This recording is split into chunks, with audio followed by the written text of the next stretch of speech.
it's almost 2020. You know what that means is the year of perfect vision. And if you need something to start the year off right, man, to make that vision crisp and tight, oh, heavens, why aren't you going to the Jay and Silent Bob Reboot Roadshow Tour, kids? We start back on the road from January 10th to February 26th. We start in Oakland, California, and we finish up on February 26th in New Orleans, man, where we made the movie. We started shooting the movie on the 26th last year, and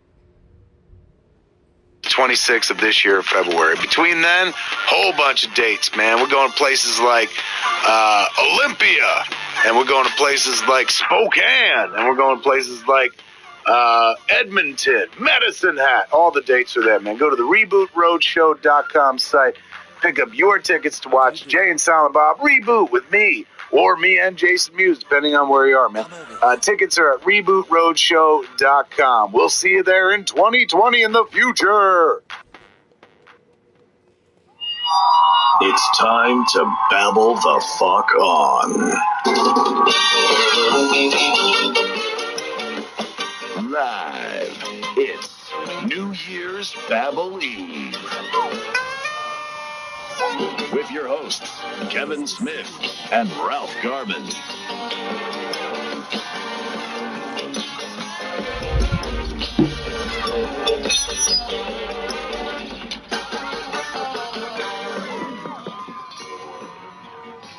It is New Year's Eve in Hollywood, ladies and gentlemen.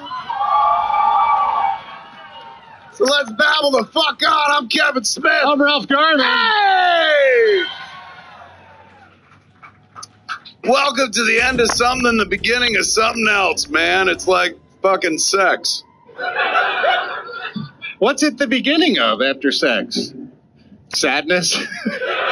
For me, that's what it is. It was shame, regret, police action sometimes. We're saying goodbye to a fucking good year, man. This is one of them great fucking years. I'm going to miss 2019. It was fucking awesome for me. Yeah, 2019 can kiss my fucking ass.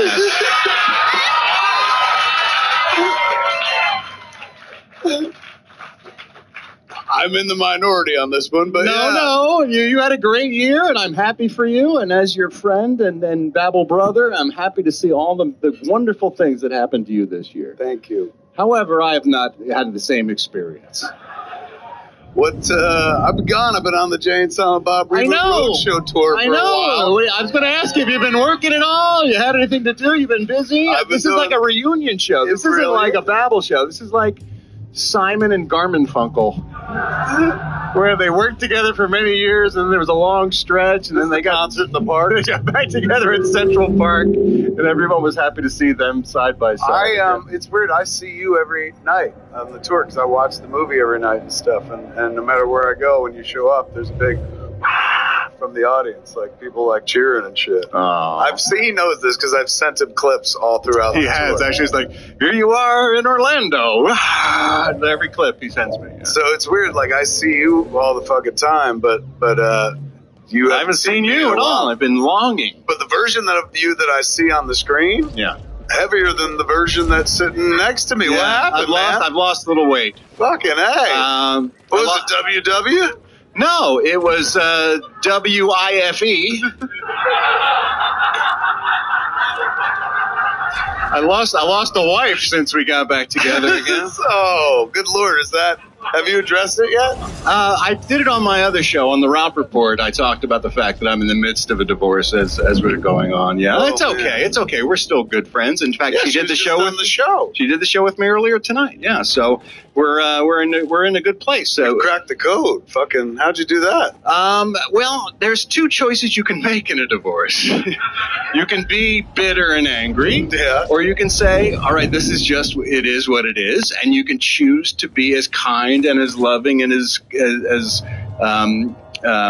caring about the person that you once were married to as you can, and especially when there's a kid involved, and we've got a little 9-year-old adorable daughter. That's true. And so our focus was on, let's make this the best possible experience we could be. We keep saying we may not have been the best married couple. Maybe we have a shot at being the best divorced couple that we can be. So we're working on that. That's crazy fucking grown up, man, because for me it's like you be angry, I'll be angrier. there is an inclination. You do get a sort of a gut reaction initially to that. You're like, oh, I'll show her. But if you try to let your better angels guide you, sometimes you can make better choices. And so we're... Just out of curiosity, what was Angry Ralph going to show? Like, you were like, oh, I'll show her. What is that? Like, well, it turns out... I'm with hookers now. She's like, go ahead, Ralph, go ahead. It really is. When you're not the one who makes the shot, when calls the shot, there really isn't much you can do to make the other person unhappy because they're already saying, I'm not interested in being with you. So... like, this whole thing is about unhappiness. Right. So I just chose to stop eating. As my way of coping with it. Right. But I keep drinking. So, God, Happy New Year, everybody. Just taking my calories in a different format. That's all. That's what I say. That is, it's heartbreaking, but at the same time, you seem chipper, regardless. Well, I'm happy to be with you again, because when I'm sitting next to you, it's always one of the best nights of my life. Oh my God, man. And you should have said some shit like that to your fucking wife, bro. Yeah. I would have had to mean it. Oh, you just found a whole new reservoir of jokes, man. That's the other upside. I'm so fucking envious of you, man. God damn it. And not to make this worse, because this is a party and we're celebrating at the end of the year. But another reason that 2019 has sucked is because my father is now currently in hospice care. He's at the end of his life. He's dealing with brain cancer. And so he is at the very end of his life. And so we've got him in hospice care at home. And he's 89 years old and had a wonderful life. And he said to me when he was diagnosed, I had a great time. And we all got to go from something. And I was like, what a amazing way to handle that. And that's him in a nutshell. I mean, you're a chip off the old block. Look how you're handling your fucking grief. Again, it all comes down to choices. You deal with, you can't control what happens to you, but you can control how you react to it, right? So I told Kevin this story, and I was going to bring it up tonight, was that I was there with my father in hospice care, and we're lucky enough that we're able to do it at home for him because he never wanted to leave his house. My mother passed away 7 years ago, and that was the last home they shared. And he said, just let me end my days here. Don't put me in a home or something. So that's what we're working on.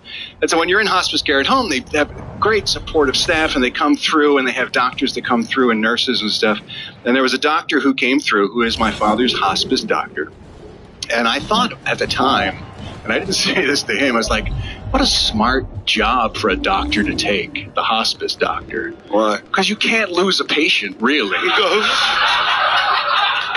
What's the worst that can happen to one of your patients?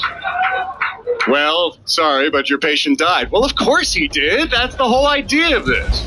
And if for some miracle the patient gets better, holy fuck. Right? The Pope's calling you. Yes.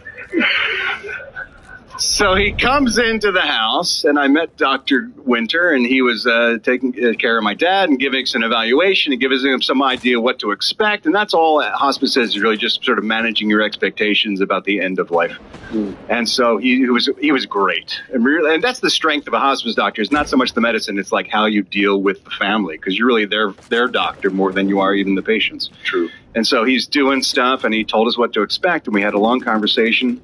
And before he left, he turned to me and said, I don't know if this is cool or not, but thank you for all the free funny. He said, Hollywood Babylon has brought me so many great moments in my life. You and Kevin do more for people than you know. And he said that on the way out the door. And here's a guy who deals with misery all day long. And I said, son of a bitch, this goofy little thing we've been doing for almost 10 years now sometimes makes a difference for people. And it really was a great moment in a horrible situation that made me say, let's go do another show. What do you say? The only way that story gets better is if it's a lady doctor and she goes, we should go out sometime. Yeah, that's right. Boom, boom, boom. But to be fair, the only way the story gets hotter if it's still a male doctor, and right. And then he says we should go out sometime, and you're like, anything goes now. If I learn nothing else, life's short. Get all the experiences. Life's short, so take it hard. Well, fuck, man. Yeah, so that's 2019 in a nutshell. So fuck you, 2019.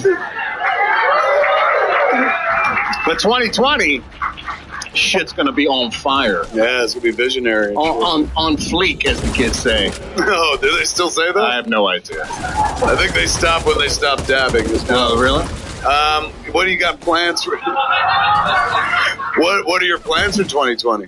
Drinking, of course. Yeah, as always. I don't know. I've heard rumors. There's a guy making a couple films maybe in 2020. I thought maybe I might sniff around for some scraps. Maybe there might be a role or two. I got a role for you. I'm writing a movie right now that I call Twilight of the Mallrats, and I got a part for you. Fair enough. It's meaty.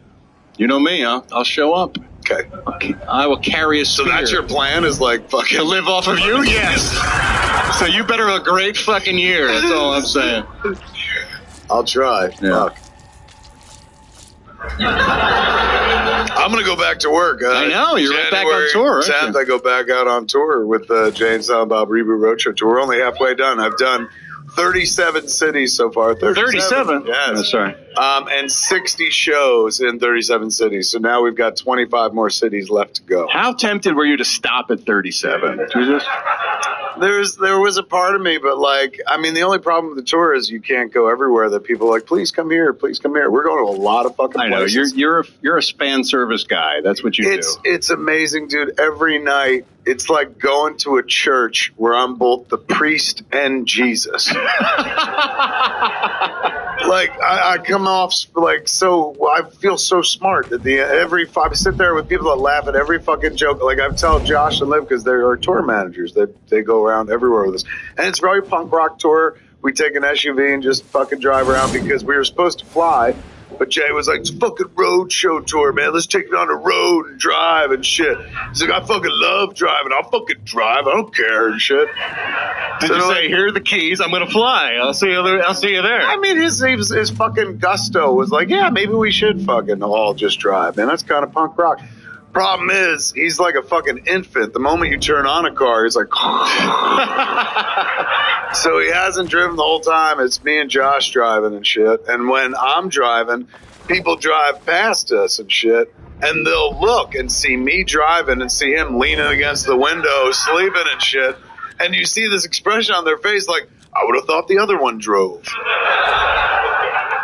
So they're thinking you're filming a sequel while you're on the road. While we're on the road. If it was, it'd be a very boring sequel. All he does is fucking sleep. Me and Josh and Liv, we have conversation. We'll talk about him. He pipes in every once in a while, farts, and he's like, and goes back to sleep and shit. And then we have to stop at every fucking Walmart on the road because he's just a Walmart junkie, man.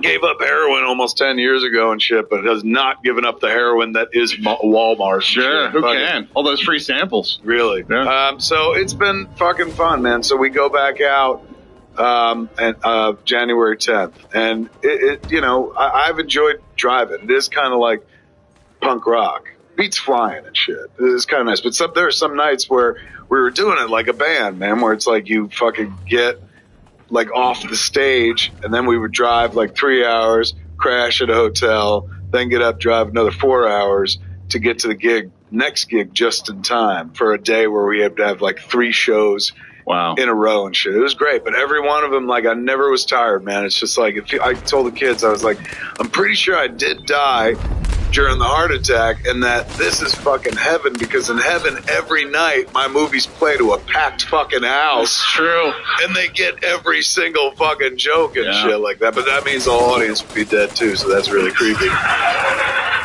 If I was dead, it would be an empty audience, right? Just like ghostly clapping and shit. I don't know. No, if you were in heaven, it would be filled with people you thought were alive. Yeah, but what are their heaven? What are their?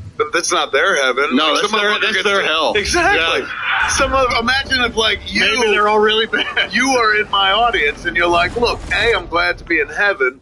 But B, in my heaven, I'd be on the fucking stage. But in this heaven, some reason I'm watching fucking him again? Like, good point. Yeah, right. Truth is out there. We may never know. Fuck you, Josh. Now you're driving the whole fucking tour. Yeah. So it's been a blast, man. I've absolutely fucking loved it and stuff. Well, we're glad you're home for a minute so we can do this before you head back out again. Thank you. I'm happy to be here, man. Let's babble the fuck on. Let's find out if we still remember how to do this or not, shall we? I know, yeah. If I remember correctly, we used to start this program by talking to folks here in the audience who have come particularly long distances or celebrating special occasions with us in a Sounds segment familiar. I call the Shout-Outs. It's a shout out, Kevin and Ralph, so get your cocktails. Yeah, get your cocktails. You still got it, kid. Haven't had to do that in months. Yeah. There's dignity on the reboot tour. No mic sucking or nothing like Hasn't been a few truck stops, maybe, where you had to do that? Yeah. They Why is call me Kevin on- so long in the restroom? They're like, I had no idea it was a secret lot lizard.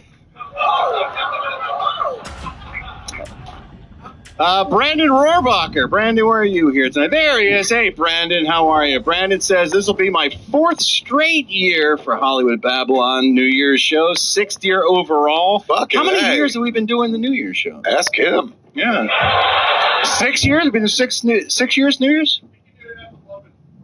I'm sorry, the what now? We do. I remember that. I think that was the first one we might have did was at the Lovitz. Yeah. And then we came here and did it for a bunch of time. Yeah. He's dead, right? Lovitz? Only in our hearts. Okay. I love beginning and ending each year with you guys, writes Brandon. As a teenager, I would watch California Gold with my dad. So can Huell Hauser please wish everyone a Happy New Year? And especially an amazing 2020. I think Huell could be dusted off for that. Why not? It used to be quicker back in the old days. Won't recognize you? Didn't recognize my face. It's let me in. You've lost too much weight. It doesn't even know you anymore. It's not looking at you. It's looking at me. All right, hold on. I gotta say, you were a motivation to lose weight too, because I didn't want to be the fat guy at Hollywood Babylon, really. But what does that mean? Then I'm the fat guy? No! We can both be two thin guys at Hollywood That'll Babylon. never work. It's always a thin guy and a fucking fat guy, man. Laurel It's really, it's fucking Abbott and Costello, Jane, Silent Bob was counting on you to keep bloating up. I'm sorry. I don't know what I was thinking. 2020, I'll be better. Yeah, would you? Fuck, Yes, man. all right. All right, here we go. All right. Happy New Year, everybody! What a great year 2020's gonna be. I guess. I don't know. I'm dead. But for live people, it's gonna be amazing. Happy New Year, everybody! There we go. You ever seen a dog eat an avocado? Sorry, it's my favorite episode ever. Ben Peterson, are you in the house, Ben? There we go. Ben writes, you guys are a couple of legends. Watching Hollywood Babylon shows are one of my favorite things to do. My good buddy Nate and I booked flights from Australia back in April. The fuck? Seriously? That was before fucking Ralph knew he was getting divorced, man. Yeah. You guys show up, you're like, it's gonna be amazing, fucking Babylon. It opens with like, I'm getting divorced, my dad is My dying. dad's and dying. shit. This guy's like, if we want a depression, we could have stayed in Australia, where everything's on fire. Yeah. It is, sadly. Yeah, don't. He didn't set them. It just. Jeez.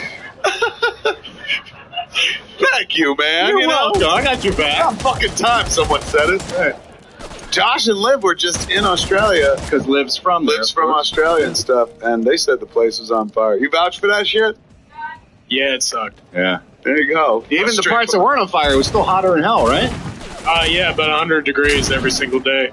Yeah. And the smoke came over from Sydney to Melbourne. It was fucked. Wow. Fuck your first world problems. You guys were in Australia for Christmas, you lucky bastards. It doesn't sound lucky. I know, but it's not. Shit. Good day. I shit you not, the whole reason for the trip is because we wanted to be here for New Year's Eve to babble the fuck on, right? Yay. Wow. Fucking A. I'd like to give a big shout out to Nate for not just drunkenly agreeing to come on this trip with me, but for following through. Oh, for following through. He's a top bloke. I guess that's a thing they say over there. Also to the boys back home at the Bentley Bar and to my good mate Corey. Okay, you got any other fucking people you want to talk to, Ben, while we're here? Get a SIM card and make a fucking phone call. Jesus Christ, I got a message service all of a sudden. If at all possible, I'd like to buy you guys a drink of your choosing to say thanks for all the free funny over the years and for being a couple of top cunts. This is the highest praise in Australia, writes Ben. It actually is, man. I was in London over the Thanksgiving holiday for Jay and Silent Bob Reboot. Right. And I was in a car with a bunch of wonderful folks from Universal. They co-own the movie. And they're distributing over there, overseas. Right? So the people in the marketing team and stuff, we were driving around at one point, and we were talking about like something, and they were like, yeah, and then he called him a cunt. And I was like, wow, that's fucking cool over here, right? Like, you all call each other cunts. And they all looked at me as if I had said, like, the N-word or something like that. And they were like, nobody uses that word here. I was like, I'm sure that they fucking do. They're like, not in a positive way. I was like, no, I thought the idea was like, your friend was a cunt. Wasn't it like where they call your fucking, where a cunt is your mate and a mate's your cunt? And they were like, shut up, Kevin. Stop saying cunt. And I was like, I'm positive. And I looked online, and it's fucking Australia, man. In Australia... It's a negative thing in England, but a positive thing in Australia. Yes, and I showed them on the internet, and they were just like, okay. I was like, you fucking cunt, they said afterwards. I was like, don't take attitude with me. You guys created Australia. That's where they sent all their prisoners. Yeah. Ben, thank you so much. Kevin would like a Jack Daniels with club soda, by the way. Not me. I don't drink anymore. What else are you doing while you're over here, man? Number one, thank you for coming. Number two, what are you going to do while you're over here? Vegas. Fucking A, man. It's like Brisbane. It is. They call Brisbane Vegas, don't they? Brisbane? Well, I'm fucking sorry, man. I thought I was being local by saying Brisbane. Are you saying that locals call it Brisbane? Oh, fuck. You fucking cunt. No. Oh, that's a positive thing. Yes. You fucking koala. Yeah, what is the negative? What is the fucking... Yeah.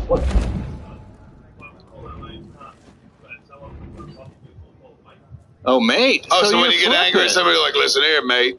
You wouldn't be like, listen here, cunt.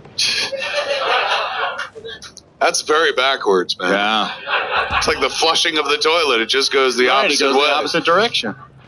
Well, welcome, man. Have you guys gone to weed stores and shit? What work do you have where they test you for drugs?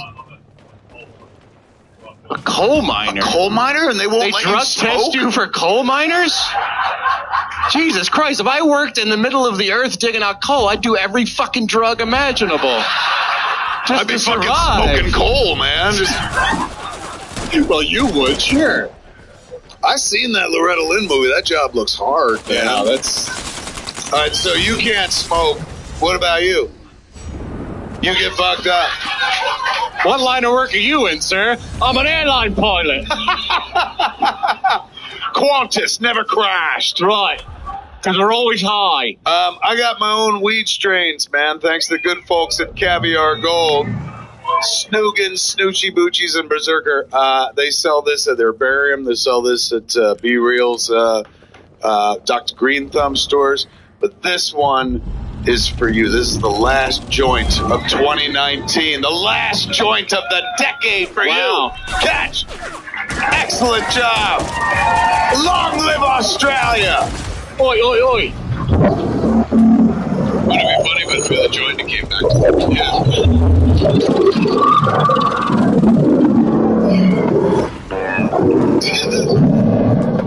He's smoking, that's what it said. That's true. Mark from Montreal. Mark here? Yeah, that was awesome. It's gotta be me. And my very first time seeing you live is Mark from Montreal. I believe that's in Canada. Ah, bienvenue. I escaped the hostile frozen wasteland that is Montreal to come visit my girlfriend Robin's family. It's her to spend New Year's Eve with you guys, even though she's only heard snippets of the show and hasn't the foggiest idea who you are, Ralph.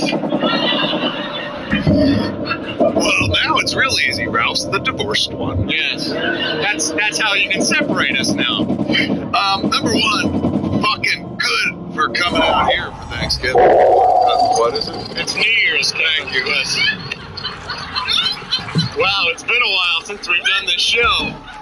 That's the best commercial for my own weed I could possibly give. It sure is. Time will stand still when you smoke Snoogan. You will smoke holidays away. It's good flavor coming out here. Who'd want to be in like cold ass weather? That shit come out here. And then what are you gonna do? What's the next thing? Well, they landed on Christmas Day. Fucking heck. They got to visit the Hollywood Museum at the Max Factor building to see all the Batman 66 and memorabilia and whatnot. I plan on hiking up to Bronson Canyon, where the Batcave is. Batcave is. Visiting the Peterson Museum, where the Bat-Bicycle is. I'm sensing a theme. Universal Studios. They're gonna do a lot of sightseeing. I only have a few days left in town. I was wondering if Adam West had any off the beaten path geeky sightseeing suggestions. Mark from Montreal. They also sent us a little art, by the way. Did. Here's the thing about fuckers like Mark. If I could do this, he says, sorry about the shitty picture I drew. If I could put pen to paper and make this happen, I'd never need to live off your scraps again. I would live a life. Look, this is a 2020 little party. Oh, that's fucking nice. This is like something you just sat down and jotted off real quick. Yeah, that's legit well done. That's a legitimate piece of art right there. I'm boozing, you're smoking, it looks like us, and it's a... We might have a job for you, sir. Yeah, really? Are you an artist, Mark? Is that what you do? Graphic artist, yeah. Well, fucking now it makes sense. Yeah. That's beautiful, man. But I gotta check in before you go fucking do this. Like, to your lady, do you know who Adam West is and shit? Sort of. Why don't you get the fuck out of here right now, Robin? If you don't know me, fine. You don't know what Adam West is.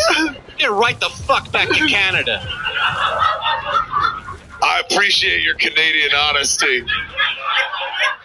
Wait, she's not from Canada. Well, she lives You're there, the I Canadian, guess, right? She's the American. So, but that's your California honesty. Your family's from L.A.? And you fled... Wait, you're from L.A. and you don't know who he is? What radio station did you listen to? This is getting really fucking complex. Robin, so wait, Robin, you're from Canada, but you're from America. What was the LA part? Why is your family here? That's why we're confused. They moved. They moved here. So they left Canada and came to LA, and you came to visit them here in Los Angeles. I'm so involved. This is like my new soap opera and shit. Now that The Watchmen's over, this is all I'm interested in. Did you watch the fucking Watchmen? I haven't watched shit. I'm getting divorced and my dad's dying. What the fuck's wrong with you?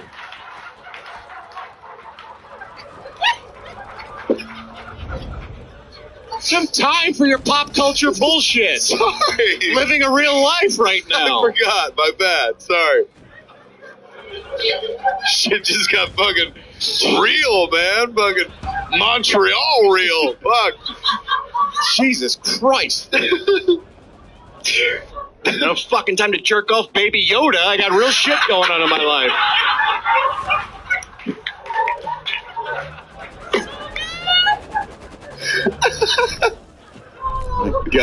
Oh my god, it's gonna be a great year. Oh, you're fucking loaded for bear, man. So you don't know who I am, fine, and then you barely know who Adam West is. So this impression that Mark asked for is gonna be fucking meaningless on you, I'm guessing, right?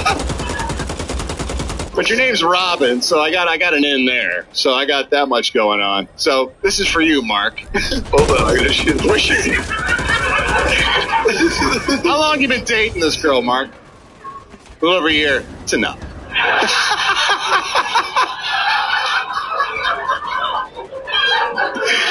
Don't listen to him, Mark. He's just, currently bitter. Why, hello, citizen. Adam West here. Wait a second. Did you hear the audience go, oh, like fucking Adam West showed up? That was amazing. Back to it. Hello, citizen. Adam West here. Robin for you. That's the actor who played fucking Batman in the 1960s television series. I also had a sidekick named Robin. He used to slide down my bat pole. Robin, I would suggest you do the same. And if you'd like to visit my bat cave... Oh, this woman says. I suggest you put on a spelunking helmet. It gets awfully dark in there. Happy New Year, good citizens. There you go, kids. Sing.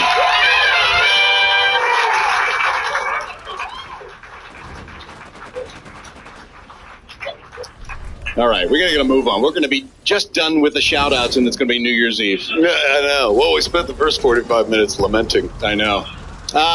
Dan and Heidi. Oh, that'll save us some time right there. What?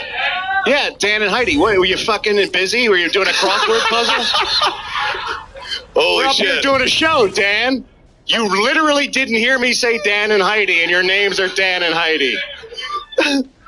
Folks, I need you to stay on your toes tonight. This is not the night to fuck with me, Dan. Fuck. You were this close to being tossed over my shoulder. Is this Heidi over here? Heidi, you're lovely. Why were you talking to him during our show? That's what I need to know. Dan, that's a rockin' jacket you got on. What is that, gunmetal? Is that like a gunmetal blazer? What's going on? You thought it was funny. She thought it was great, and so you bought it. It is great. You look like an extra from Tron. I like it. I can see you in the dark. It's awesome. My name is Dan. My girlfriend Heidi and I are going to the New Year's show. I've been wanting to go to new shows for a long time, and since Heidi's family is out of state and my siblings are not an option, I'm not even going to get into that story. I figured we'd ring in the new year with my new family, my girlfriend, and a room of like-minded strangers, and two of the most entertaining podcasters I know. Well, thank you, Dan. Welcome. My girlfriend hasn't heard the podcast. God damn it. You must be from Montreal. We went this deep. I gotta know what happens, man. She wasn't entirely convinced that this is what we should be doing for New Year's Eve. I don't fucking blame you. It's Los Angeles. You could have done anything, man. You're gonna watch the fucking sad guy show and shit. Whose side are you on? I was wondering if the Germans could assure her that this is the place to be on New Year's Eve. Well, yeah, sure, the Germans, that's what they do. There's Batman and Robin and Rasmussen, Hot Seekers, Rudiger and Klaus. They're Germans, not Nazis. Yeah, we're not Nazis. Nine, never Nazis. Nine. Nine Nazis. Nine, well, 9 times. We are here in Hollywood, and here's the thing about this show for everyone who's never seen it, Robin, and other peoples, is that it is the place to be in Hollywood on New Year's Eve, because the two fellas on the stage are incredibly funny, especially the guy with the dying and divorce. He is very entertaining. Yes. Yeah, those are big hits. Yeah. And this has been a good year for us here in America, being Germans with right-leaning political views. And so we're hoping for more in 2020. And like say, what is this with the impeachment? Let him be. I like him a lot, that guy. With the hair on the one side, I like that. It's blonde. And I like the blondes. Justin Bieber? 9. Und Trump. Oh, Trump. Trump. He puts us to shame. 9. We have many things coming up good into show tonight. There'll be many ha-has for you. I can tell by your face you're like, I knew we should not have come. Yeah. But Dan is here with his shiny jacket. And you know how we love a shiny jacket in Germany? Usually it's a poop spread all over it from the pornography, but still it's very attractive. Is that where you were going with that? I got nothing. Help me out once in a while. You got a microphone too. Step up. Sometimes you just gotta just parachute out of Wiedersehen.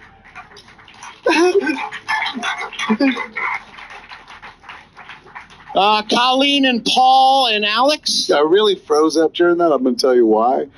Because I was trying to figure out how to...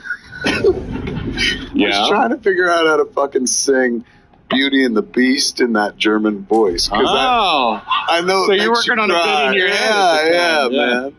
I was trying to... Let's hold test time. Barely even friends. Then somebody bends. Unexpectedly.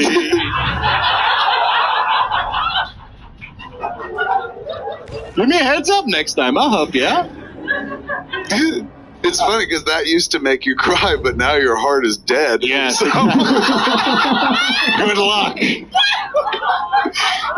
are the $6 million man. Nothing can touch you now. Invincible. Colleen and Paul and Alex? Are they all here? Oh, no, Paul's jealous back home. It's just Colleen and Alex? It's just Alex. I think Colleen is roofied in the back corner somewhere. Colleen, are you here too? Say something if you're alive. She went, yeah. Oh. Help her. Oh, Colleen. Colleen writes, I finally made it to a taping. We're not sure. I've been listening for years, only found 2 people to listen with me, my buddy Paul and my boyfriend Alex. Paul's jealous back home with his cats, but since me and Alex were already in town, I guilted him into making this our New Year's Eve plans. What's the fucking theme of this show? Bring a friend who's never heard of them. He's such a nice, easygoing guy with an inappropriate sense of humor and deserves a shout-out. I'd like Sylvester Stallone to thank him for me, writes Colleen. However, I will not be offering up the chocolate starfish. Since he's so girthy, I just may die. Wait, what? My buddy Paul and my boyfriend with her boyfriend Alex. So Paul's home. So Right. you're here with the boyfriend. Right. And the boyfriend, you're not going to give up the ass because he's girthy, which you know because he's your boyfriend. And if he was girthy in part 1... In the sequel. Part 2 is like Endgame, man. Fucking. Yes. Half of her ass is going to disappear. Yeah. You don't want that. Oh. All right, now I'm following along. All right. Still, it is New Year's Eve, though. If there was ever going to be a time. Have another shot, Colleen. Loosen up. Jesus. So what are we talking about really girthy? We talking about... Yeah, how thick? How thick's his dick? How thick's Hold on, his dick? look at that. She's doing this. Fuck that. The crowd was willing to go along with how thick's his dick. We can keep that going till midnight. How thick's his dick?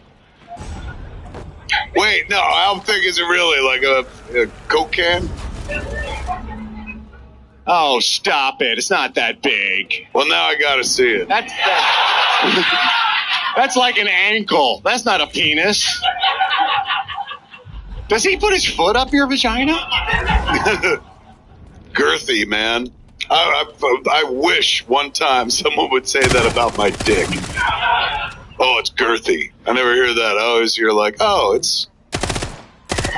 Yes. They don't have anything. They just let it die there. I got a Lipsy's dick, man. They just ... Oh, it's in. Yeah. Oh, you got one, too. Yo, Alex. Fuck, man. Dude, I would... You're going to move the shit I didn't along, realize son. we were done bantering. Yo, Alex. It's like, I heard you girthy. And it's like, your girlfriend who's like semi-conscious. Who's like, I'm here. Is like saying that she can't take you, like in the butt, alright? Because you're too big. So what I gotta say is, you win, Paul. It's great. It's just great that you're so big, But here's the thing. You gotta say, like, it's New Year's Eve, and this is like 2020, which is like perfect vision. So why don't you watch my cock go in your ass? Happy New Year! There you go. All right, now we're back. Tanya Jamila, are you here, Tanya? That's how to answer, Tanya. Yes. My name is Tanya. Ralph, I've been listening to you since long ago. Oh, shut up. No, thank you. You're fucking hilarious, so talented. I wish you the best and hope to work with you someday. Well, thank you. I don't know what kind of work you do, but perhaps we will get together. Are you in the sex work trade by any chance? Because I'm single, you know. Kevin, I enjoy listening to your lengthy stories and your girlish giggles while I drive. What the fuck? And I hope I can smoke with you sometime. Oh, all right, fair enough. You know, you can kill two birds with one stone. If you work with Kevin, you can also smoke with him, it turns out. I love you guys. I'm so excited to be attending your New Year's show with my new babe, Raul. Oh, Raul. Where's Raul? Babe? How girthy are you, Raul? Tanya, show us with your hands how girthy Raul is. Show us! Oh, another one, two-handed girthies. Come on, what are the odds that two dudes with dicks that thick are in the audience at the same time? When two of them are up on stage, right? Yeah. What are the odds? Back to eating Raul over there. Well, funny you should mention Kevin, because Tanya asked, I was wondering if sexy Kevin can ask Raul if he'd be down to lick my asshole. Well, and maybe give him some tips on how to maneuver the one-eyed snake. Let's get freaky, writes Tanya. Ooh. Happy New Year, brother. Oh, Tanya. You need no advice from me. You just said some of the dirtiest shit imaginable in front of 200 strangers on New Year's Eve. If Raul doesn't let you lick his ass, wait. No. Raul doesn't like her asshole. Oh, Tanya. Take two. I misread the letter completely. What the fuck? What do you mean? I gotta ask this guy to lick your asshole? If he ain't doing it, dump his ass right fucking now, man. Ass work is mandatory in 2020, for Christ's sake. Is that one of the new laws in California? Yeah, it's no longer a treat. Every guy's standard for ass working right now. All right. Raul, eat that ass, man. Trust me. It pays dividends like crazy and shit. Wow. I mean, I just got outraged. I lost I my can character. tell. Yours jumped right out of character. I thought I was trying to talk her and eating his ass, which would have made more sense. Hal Holbrook stopped being Mark Twain all of a sudden. That's your fucking bull. I got one-man shows in my mind. Fair enough. All right, you know what else we do here on the, what's the show called? Hollywood Babble. Thank you. We also get emails from all around the world, Josh. Ain't no dress. Garvin's got an email back. Featuring Kevin's reactions. That's right. This is, I love these emails. People have been sending in emails of song lyrics that they had wrong their entire lives until recently. So funny. Van Oy sent this one in. Van says, my work wife and close friend of 9 years admitted to me just the other day that she could not understand why the Gin Blossom's biggest hits was dedicated to a girl named Chelsea. We're never going to let her live that down. Yeah, she thought the lyrics to Hey Jealousy were Hey Chelsea.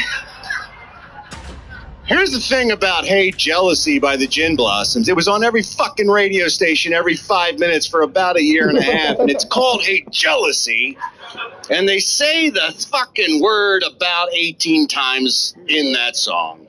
Here's the lyric. Hey,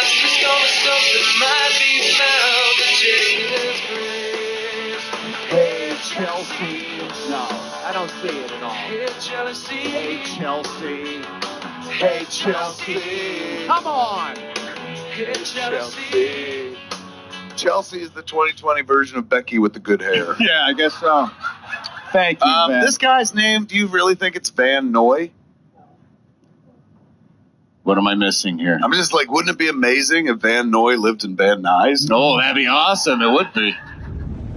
Let's follow up on that. We love it when folks write into us about towns they live in or have visited that have fucked up names. As always, I apologize. We got lazy with this segment, so we simply call it Your Town's Got a Fucked Up Name. Your town's got a fucked up, your town's got a fucked up, your town's got a fucked up name. This one comes from Lewis Carroll in Ireland. Lewis Carroll, not the Alice in Wonderland. I want to. How do you know? He could be a fan. He could be, yes. Yes, he could be. Dear Ralph and Kevin, this is a sign of the aptly named hometown of the girl I lost my virginity to. Thanks for all the free funny. This is a neighboring town where Lewis grew up. Kilcock. Yeah. I guess it would. If you lost your virginity in Kilcock, it would finally kill the cock. It'd be awesome if it was just a town of all women. Oh. Like Themyscira. Yeah, man. Yeah. Quentin Tarantino presents Kilcock. Kilcock. You should call him. That would totally be his next film. The tagline is "Fuck off, man." Yeah. Uma Thurman is the cock killer in Kilcock. Kilcock. We love it, especially this time of year. We didn't get a chance to do a Christmas show because Kevin was on the road, but the things that are meant for kids to enjoy. Boys and girls are supposed to enjoy these presents, and it turns out that often they're wildly inappropriate, and that's why we have this segment called Inappropriate Toys. Not appropriate for girls, not appropriate for boys. What the fuck is that? Inappropriate toys. Yeah, this first one came from Hal. He was shopping for his kid this holiday season. She loves books, and he was looking for a book. She loves horses. He was looking for a horse book. And this is important to realize for anyone who is in the retail business in the audience. The price tag placement is crucial because sometimes you get this result. Instead of the hungry horse, you get...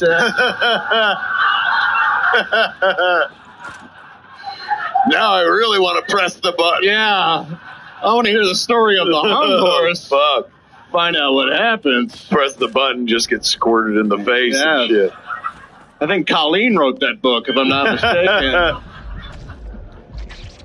The fucking hung horse. He's girthy. He's girthy. This came from Paul in Leicester in the UK. He was shopping for Christmas decorations for his kids, and he came across this one.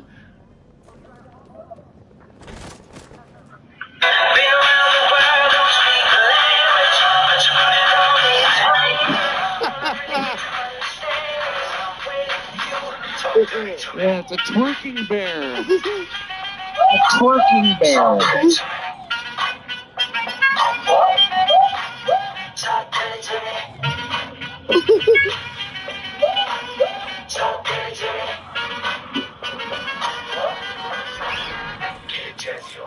That's what you need for the kids, is the twerking bear. That is awesome.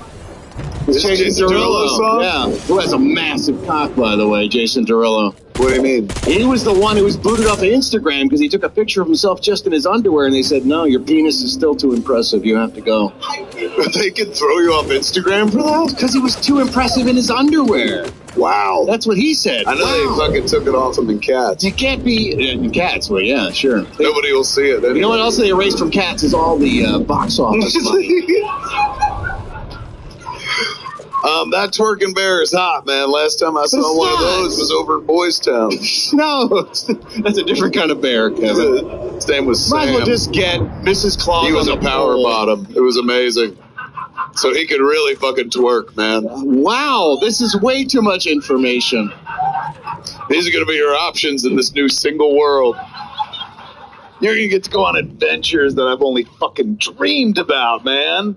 You're not even a bear anymore. You're like an otter now. I don't know if I'm otter material. You're an otter. You're a sleek, hairy thing. No, fucking. You're sleek. No. You're sleek. I'll tell you what you are. You're sleek. When I take off this shirt, 6 boobs roll out and shit.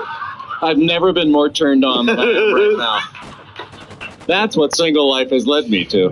Totally. Yeah. You're like, his tits are looking good. And I'm here if you need me. Lastly, this came from Storm, also an inappropriate thing for kids. This is a beverage dispenser for kids for this time of year. What's better than a jolly snowman? Just giving your dispensers. Can we punch in on that bottom half there, John? Yeah. Come on, man. It'd be ingenious if the container got smaller as you kept using the water. Like he pissed himself away. That's they say don't eat yellow snow, but I don't want to drink yellow snow either, quite They frankly. never did address that in the Frosty the Snowman song. The possibility that if he takes a leak, pieces of him go away. That he might melt out of his penis? Is that what your fear was? Yes. Yeah. One more lyric for the song, like, I know that, know this, that I can't piss, 'cause I am made of snow. So even though it hurts my bladder, I can never go.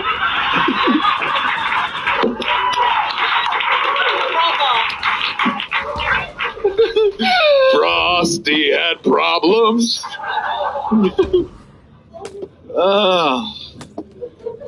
Snow that he was made of was blessed by Christmas, but he disappeared when he took a piss. Frosty the Snowman had prostate problems too. He stuck a finger up his frozen ass. He would shoot a lot of goop. This is a better children's book than The Hung Horse, I promise you. I beg to differ. Oh, Lord. Oh, I'm glad you're home. Thank you. We also we do a segment regularly here on the show because I'm confused by Japan. I don't understand why they do what they do, the things they like. Why I don't get it at all. And so I tried to be respectful, and I ask, always respectfully, what the fuck, Japan? What the fuck, Japan? What the fuck, Japan? This came from Diane Traeger in Cherry Hill, New Jersey. Oh, right across the bridge from Philadelphia. Why did you go woo? Who said... You're from Philadelphia? Give me a big wet kiss right now, lady. Oh, Delco. Yeah. You girls are all right. Yeah. What's a Delco I'm chick? gonna meet you, a Delco girl. Delaware County. Delco girl's a slut. She drinks Philadelphia is? in water. Just outside Philly, yeah. So what is Philadelphia? Philadelphia. Bucks County. No, Bucks County is the county north of Philadelphia. Philadelphia is its own Bucks County proper, hurts and then you folk. had counties surrounding Philadelphia. And hers is the slutty one? No, I just goes, yes! I just dated some girls from Delco, and they were Were they fast? very accommodating. Really? Yeah, I always liked girls from Delco. It's always room at the inn for baby Jesus. I guess that's a really bad sexual term. It really is. Or you get banned like that Netflix show. Oh, Gay Jesus. Yeah. Yeah. It's not his title, is it? I don't believe so. Title one. That was her first mistake. From Japan, sponge cake. You used to eat sponge cake when you were still eating sugar, right? Sponge cake. Sponge cake. Yeah. Yeah, Sure. it's delicious. Here's the It thing. feels like a trick question. I'm like, No. why? Here's the thing about sponge cake in Japan, however. They can't just leave well enough alone. They have to take sponge cake, and they have to make it look like an actual fucking sponge, because that's something that people will find appetizing, apparently. This is from baker Takahiro Shibata. This is his version of sponge cake. And it's a sponge. It's cake that looks like sponge with the scratchy part on the top, and then some kind of something on the side of it, whether it's soap or cream or whatever. But this is like the newest thing, is like their dessert sponge cake looks like an actual kitchen sponge that you would scrub your plates with, and then you eat that. Highly appetizing. No, it's not. And here's a video describing how they say you should eat it. Here's the video. With great shame. You put slop all over the plate, and then you eat a bite out of the sponge, and then you just slop up the stuff on the plate, and then you just wash it with an actual sponge when you're all done.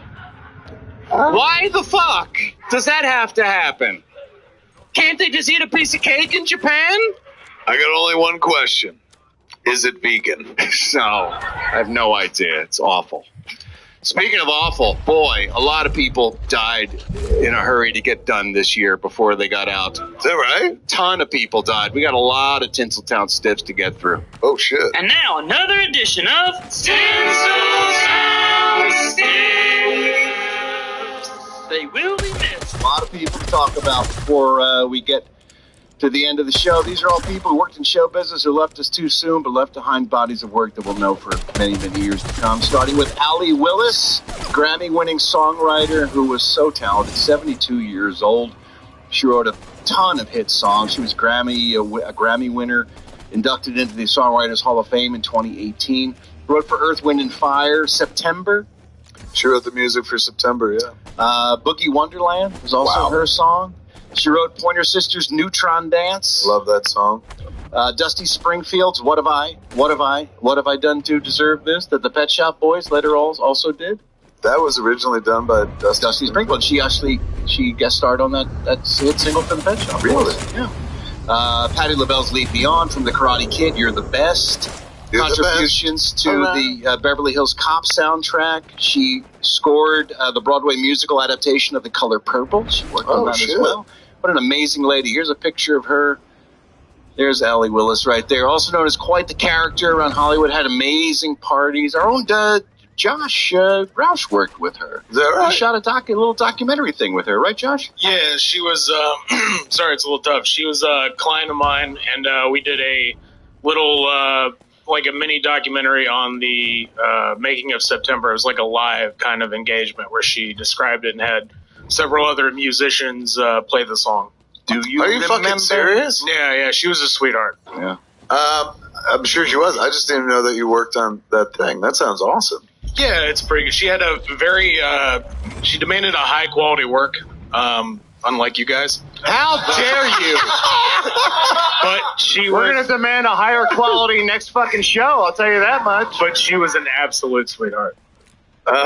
It's good to know that when we both pass, what you'll say about us is, they didn't demand a high quality of work. They're kind of fucking stupid and sloppy. So I guess it was easy to work for them. It was much worse when Allie Willis died versus when they died. I was kind of okay with that. I'm just saying I can do this and drink. I couldn't do that and drink. I don't have a lot of oversight on that job.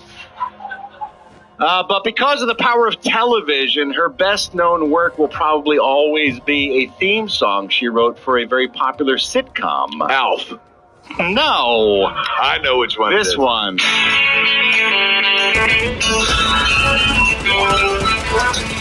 No one told you life was gonna be this way. Jobs don't broke, love not feel right. Like you're always stuck in second gear. You look like Chandler. In your day, could I be more Chandler? I'll be there for you. I'll be there for you. Are you gonna play the whole fucking song? It's 45 seconds. She died. Let her have it. You got someplace to go, for fuck's sake? I don't think I've ever heard anything more white this year than a bunch of people clapping in unison with that song. That was incredible, man. People are losing their shit because, tonight at midnight, you people may want to leave. You can't watch Friends on Netflix anymore tonight at midnight. Oh, is it leaving as of tonight? Yes, and people are losing their fucking minds on the internet.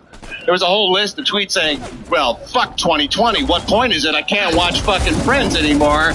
Kill me now. Can you not buy it on, iTunes or some such shit?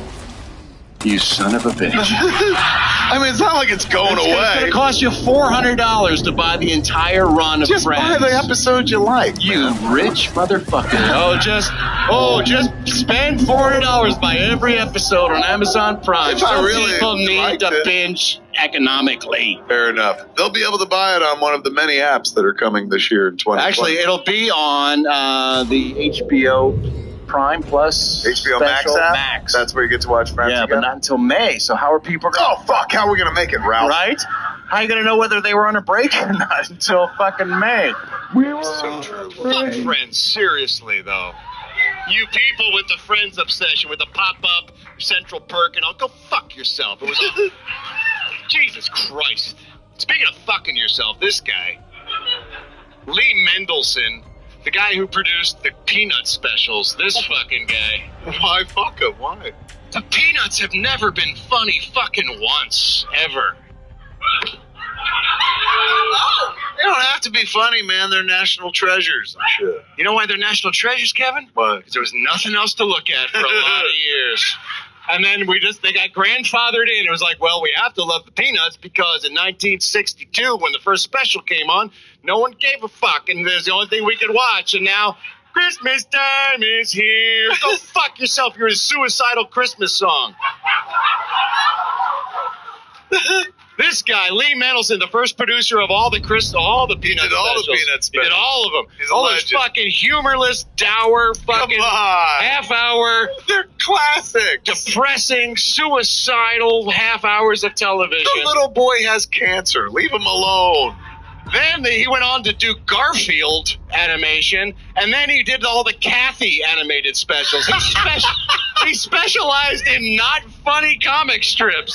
That's all this guy did was produce television based on comic strips that were unfucking funny. Garfield was funny. If you fucking say lasagna once, I'm gonna punch you right in the head. Snoopy was my first crush, man. So like, I loved those. Hold the phone. I loved Snoopy when I was a kid. Yeah, Lee Mendelson passed away. Produced more than 50 animated specials, including all those god-awful. He's the guy who's responsible for bringing in Vince Guaraldi. Yes, he is. Yeah, we're all painfully aware of all that Peanuts music. And he also wrote the lyrics to "Christmas Time Is Here." Who did? Lee Mendelson? This guy, this producer, yeah. He sat down and he wrote these words down on purpose. What are they? Christmas time is Let's here. watch a little piece of video. Oh, fuck shall yeah.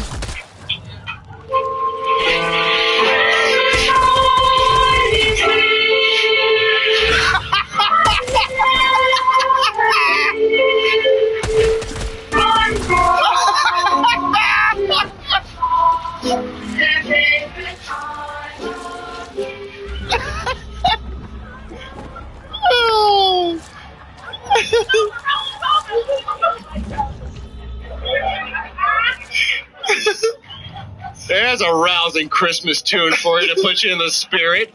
Who the fuck thought that was a good idea? Oh my god. I was just like, God, but that's the image of a happy childhood. Is it really? And then you hung yourself with your mic cord. Like a fucking munchkin. Jesus Christ. Radio legend Don Imus passed away this week at the age of 79. It's true, Don Imus passed away. Yeah, he was a big deal on radio. Sure, Did he travel to Philly?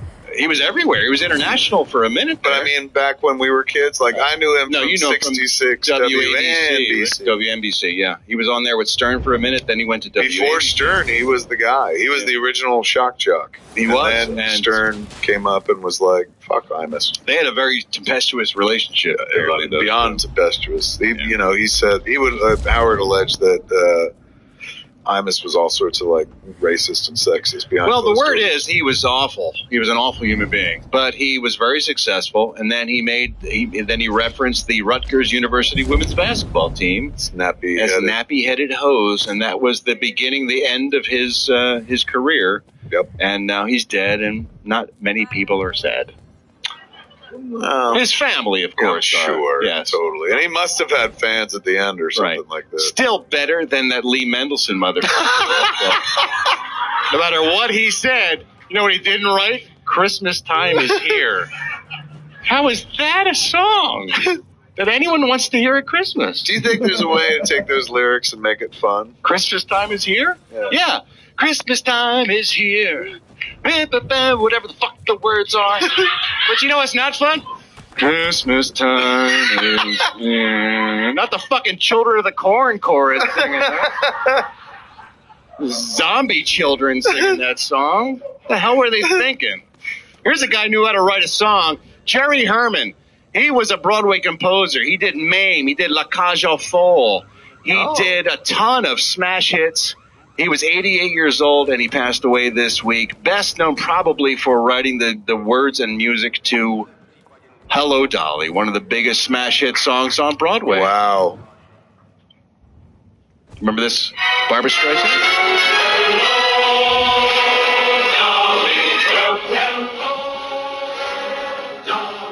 It's so nice to have you back where you belong.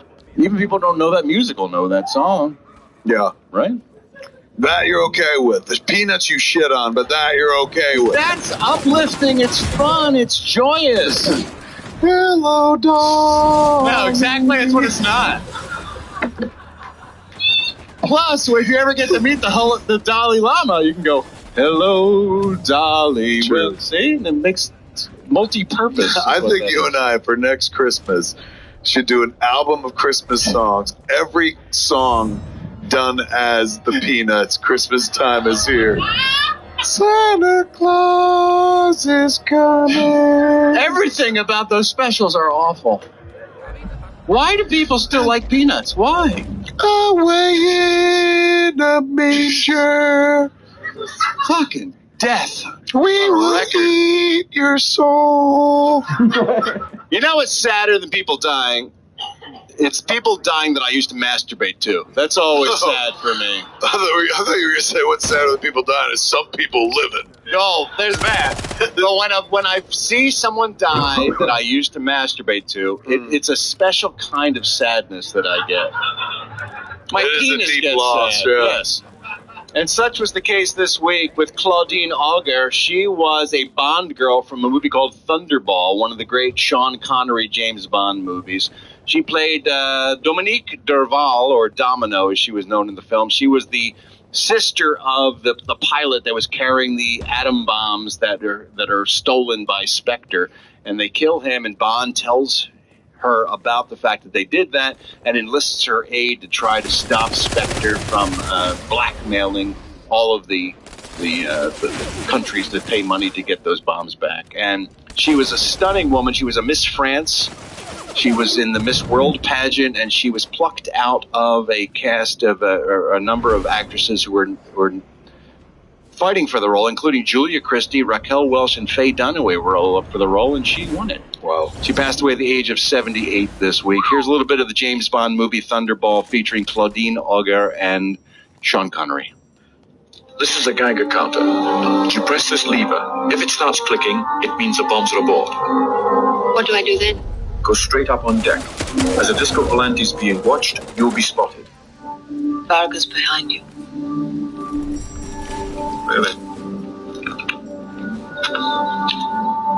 He must have followed us.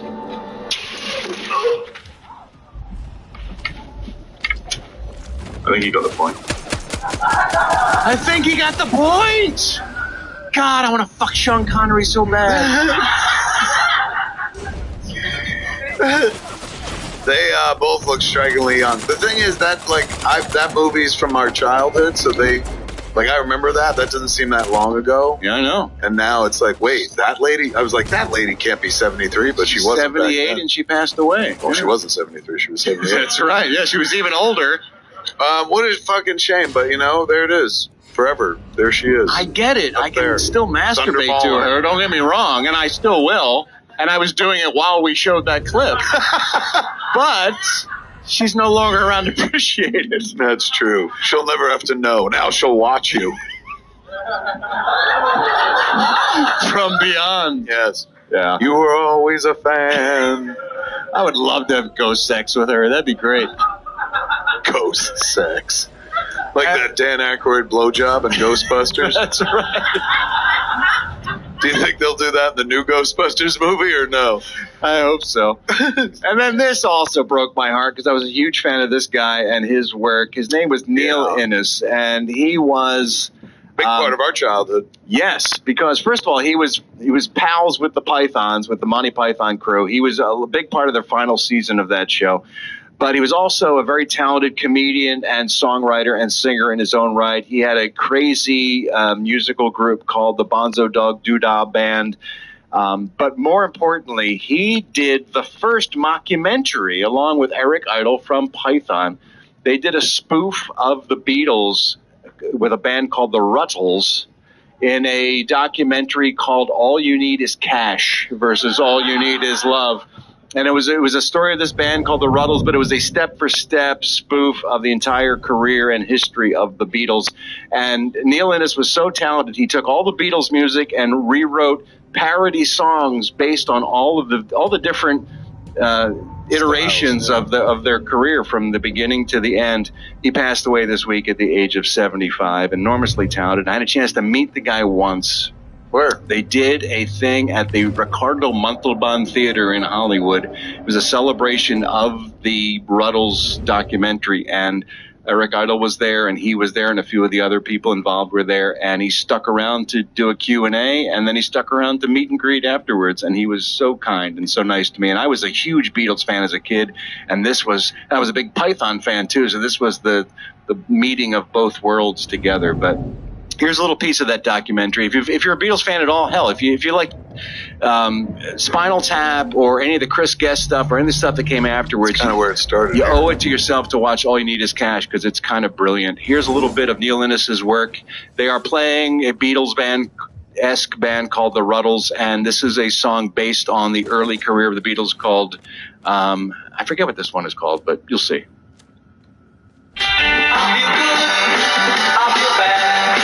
I feel happy, I feel sad, I might have looked, I must be in love. I feel rich, I feel poor, I'm in doubt, I feel sure, I might look, I must be in love.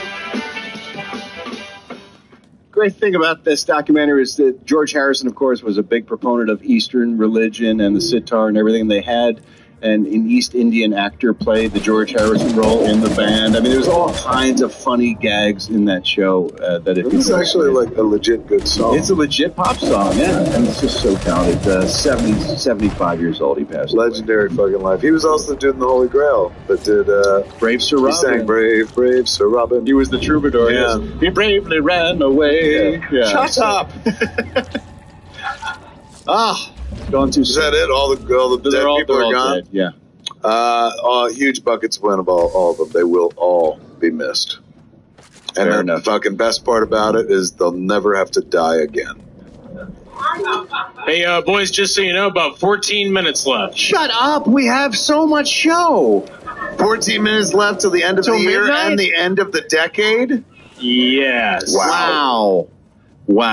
All right. What do we do? Do we go right into show business news? You call it, Captain. Yeah, hell yeah. All right. I'm going to save those for another show. They'll linger. They'll be useful. All right.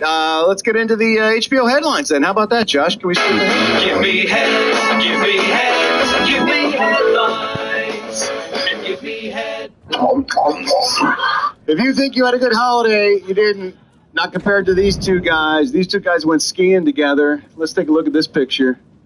Clint Eastwood and Arnold Schwarzenegger on the slopes together. Wow. Right? Two icons. In fact, Schwarzenegger posted this picture and said, "Name a more iconic duo. I'll wait."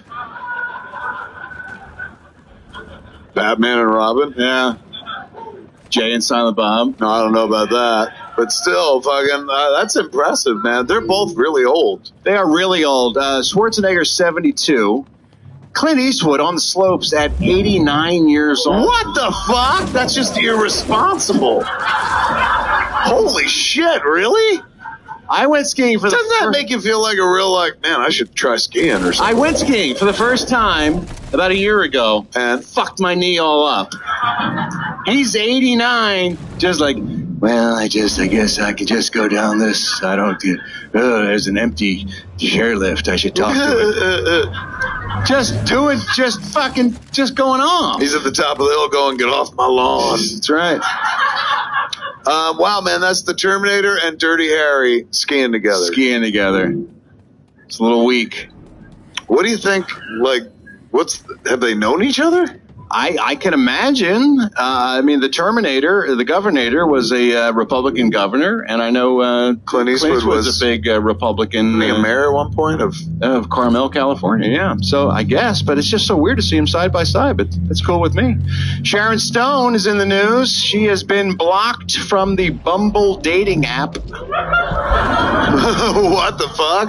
Yeah, I'm familiar with the Bumble dating app. What is it? Bumble dating app is a dating app where women have to make the first move. So men and women put their profiles up, but only women can initiate conversation. Men can't contact the women have to contact the men. Oh, I thought it was a dating service for Bumbles, because Bumbles bounce. No.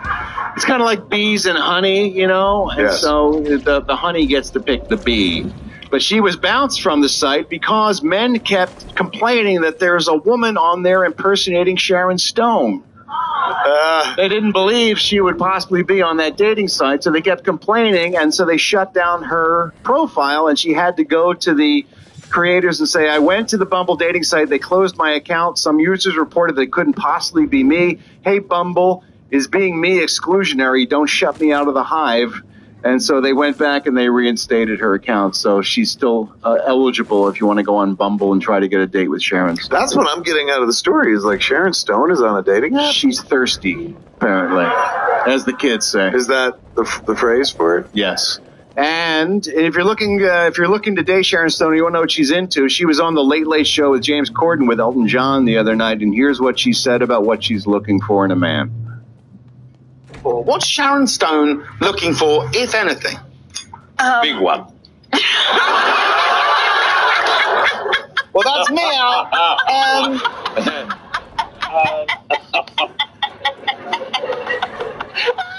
Wait. Wait. Holy fuck. Wait. Yeah. That goes on for about another minute. Now we know why she's single. She does look incredible, though. She looks I haven't great, seen her but in a while. how nuts is she? Yeah, Elton John's not that funny. No, he is not.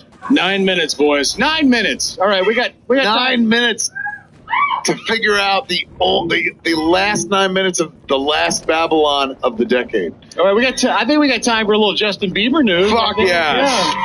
Justin Bieber. Nobody fucking needs ya. You wanna know why? I'll tell you why. 'Cause you're a little cunt. You are indeed. That felt good. Justin Bieber is threatening us all again with a summer tour. He has announced he will be embarking on a 45-city stadium tour in the summer of 2020, starting May 14th in Seattle's CenturyLink Field and then continuing through the MetLife Stadium in New Jersey until What? New Jersey? Yep. He also used the occasion this week to announce the name of his new single, which is called Yummy. You heard me. He says it's the music I've loved out of most I've ever done. It's where God wants me to be right now. Oh, Jesus. Here's a little taste of Yummy. Yeah, you got that yummy, that yummy, that yummy, yummy. It's the music that I've loved the most out of anything I've done. Say the word on my way. Yeah, babe, yeah, babe, yeah, babe, yeah, babe. In the morning or the day. Follow along. Check it out. Cheapest music video ever, man. And he's so awful. Can we just agree his music is awful? It's auto-tuned, and it's him saying yummy, yummy, yummy, yummy over again and over again. And what man uses the word yummy over and over again? Same man that said baby, baby, baby all over again. When asked what was the inspiration for his new single, Bieber posted this photo on his Instagram account.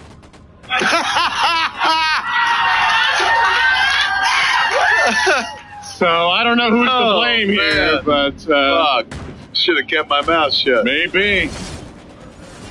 In geek news, really quick, we got some geek news intro there. Rapping Kevin, rapping Kev. Geek news. Really quickly about geek news. If you're a fan of the 1966 Batman TV series, not you, Robin. We're not talking to you. Speaking of Robin, Burt Ward, who played Robin on that series, is getting his star on the Hollywood Walk of Fame. In just a couple days, January 9th, it's happening at 11 o'clock on Hollywood Boulevard, right in front of the Guinness World Records building. They're putting it right next to... Is he really? That's right across from Scum Billy. Yes. The cantina. Yeah. Very nice. That's where Adams is. That's where Adam West's star is, and they're putting Burt Ward's star in right next to Adam West's Oh, star. that fucking rocks. There's going to be a big event down there on Hollywood Boulevard. If you're available and you want to hang out, it is 11 o'clock on January 9th. Burt Ward getting his star on the Hollywood Walk of Fame. They've not yet announced all the celebrities who will be talking on behalf of Burt Ward, but I think we can announce tonight one of them, can't we? Yeah, tell them who it is. Kevin Smith is going to be talking on behalf of Burt Ward. Burt Ward called me up literally and said, "Holy television! Did you see the After Crisis show that Kevin Smith hosted after the CW Crisis crossover?" And I was like, "Yes, I did, Bert. I watched those shows, and I always watch Kevin's work." And he said, "He mentioned my name, and he was talking about my appearance on the crossover." I was like, "Yeah, I know. It was fun for us all to see." It was like, "Do you think he would come out and talk about the star at the event?" And I said, "Well, I can certainly reach out and ask him." And I did, and Kevin said, "Yeah, he'd be up for it." I'm flying back from Florida and getting in very early to get there in time to do it, because if you had told 5-year-old, 6-year-old, 7-year-old me, who literally looked forward to 3 o'clock every day so we could watch 2.5 hours of fucking Batman and Robin, that one day Robin would call him for his help and shit, I was like, oh my God, I was happy to do it. So yeah, I can't fucking wait, man. Now, isn't how old is Bert? He's 73, I think. 73 years old. Yeah. He's probably going to have family there. I'm sure he will. So probably not good to bring up how big his dick is. Doesn't he have he has a legendarily like a bat pole, doesn't he? He wrote about it in his own autobiography. I think it's fair game. Really? Yeah. While he's getting a star? I'd be disappointed if he didn't. His whole family's there, and I'm like, let me tell you about this guy's dick, man. Like, yeah. We're girthy into the speech, too. Done and done. That'd be awesome. I said, Burt Ward is earthy and girthy. That's right. 4 minutes, boys. 4 minutes. All right, we can do this. 4 minutes left to this wretched year for Ralph. All right, we gotta jump into Neeson's cock, I think. Then. Sorry. Can we hit me some? Can't help but wonder how big is Liam Neeson's cock. Wie groß ist Liam Neeson's penis? All right, these are the last Liam Neeson cock facts for 2019 of the decade, bitch. Right? This is the last time you'll do it in this decade. All right. Next time you do this, it's like the future. The Roaring 20s. Yes. We'll be back for the Roaring fucking 20s. Liam Neeson's cock is so big.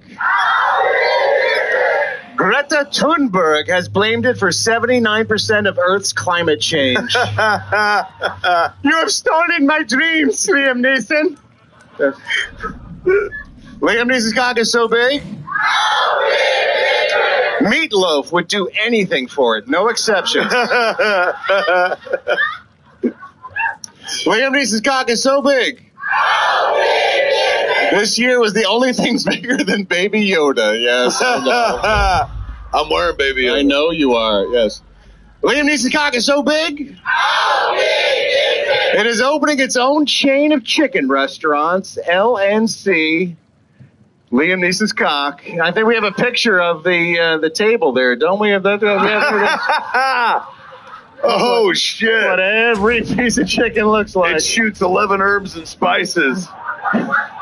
That's Neeson looking good right there. And lastly, Liam Neeson's cock is so big. Marvel has casted in a brand new film for 2020, The Fantastic Foreskin. Oh, fuck. Ladies and gentlemen of Hollywood, have you had a good time this evening? We got 1 minute till I start the video countdown. What's that? 1 minute till we start the video countdown. 1 minute. It is 11:58, ladies and gentlemen, man. I hope to God y'all had a great 2019, all sorrows aside and regrets. But I hope your 2020 is going to be fucking magical, man. It's all up to us and stuff. Let's go into 2020 with a positive attitude. This fucking guy is the most positive person I've seen. Give it up for fucking Ralph. He survived. You survived 2019, you son of a bitch. Let's hear it from my Babble brother, Mr. Kevin Smith. And a great 2020 to us all. I think it's going to be a good year. I really do. And fuck K-Rock, that's like 2 years ago. Yeah, I was like, that's an oldie. That's an oldie, but a goodie. Great in like New Year's Eve 2017. You want to play the I agree with you. Yes. Well, here we go. We got a minute. This is it, man. Don't forget. Here's your chance. We get to turn the page. We get to head into clear the slate. Head into a new fucking situation and whatnot. It's the only way to head into this next fucking decade. It's gonna be amazing. Yes? Look, it's gonna be whatever it's gonna be. Well, we might as well go in hopeful, right? Fucking A, man. I can't wait, man. I'm gonna enter my 50s this year and shit. Oh, yeah. Next time we leave a decade, I'm heading into my 60s. So I'm gonna enjoy this shit. 50 is the new fucking 30. Whatever. All right, we're almost there, kids. I love you, sir. I love you, buddy. Ladies and gentlemen, we love you all. Here we go, man. 10, 9, 8, 7, 6, 5, 4, 3, 2, 1. Happy New Year!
You are to change allegiances.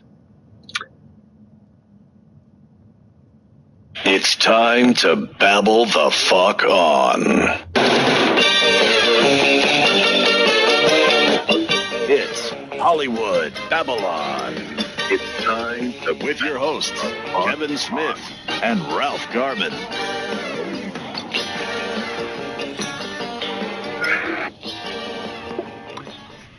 Hey, kids. I got caught watching the show already. I was already watching the show. Can you believe it? I can. My bad. I'm still watching it. Now I've just pulled it up. It's been too long. That's why. It's been so well. I'm a fan of this show as well, Ralph. So I'm just not on it. I also want to watch it, but I got to manage. Not only the Hair Club president, you're also a member. Speaking of Hair Club, look at this. It's a good look. I like the implants. Let's start this properly, ladies and gentlemen. It is right now. There's 666 people watching. It is Monday night in Hollywood, so let's babble the fuck on. I'm Kevin Smith. I'm Ralph Garman. Hey! What night says party like a Monday night in Hollywood? You ain't kidding. Look at this. I'm wearing me on my teats. You and me. It is. And fucking, bro, don't undersell Mondays in Hollywood. A Monday in Hollywood is like a Thursday in Connecticut. That's a good point. Thank you. I'm not quite sure what that means. It's been a red hot minute, kids, since we've seen y'all, since we've been babbling the fuck on. I went off and made a movie. What? Yeah. I'm sure I would have heard of that if that was happening. Kept it on the down low, just like my heart attack. Didn't want anybody to know about it, Ralph. You're so secretive. You know, they call me the J.J. Abrams of the independent film world. I'm a mystery box. Right? You are. You're a conundrum wrapped in a riddle, surrounded by a pita pocket. Yeah, something like that. But so we went off and made a movie. So right before we started the show, Ralph and I were going like, we got to figure out when to do a live show and where. More importantly, where? Because from what I understand, you know more than I. Our former home, the Hollywood Improv, right there on Melrose, the historic Hollywood Improv, who put us up on the wall. Yes.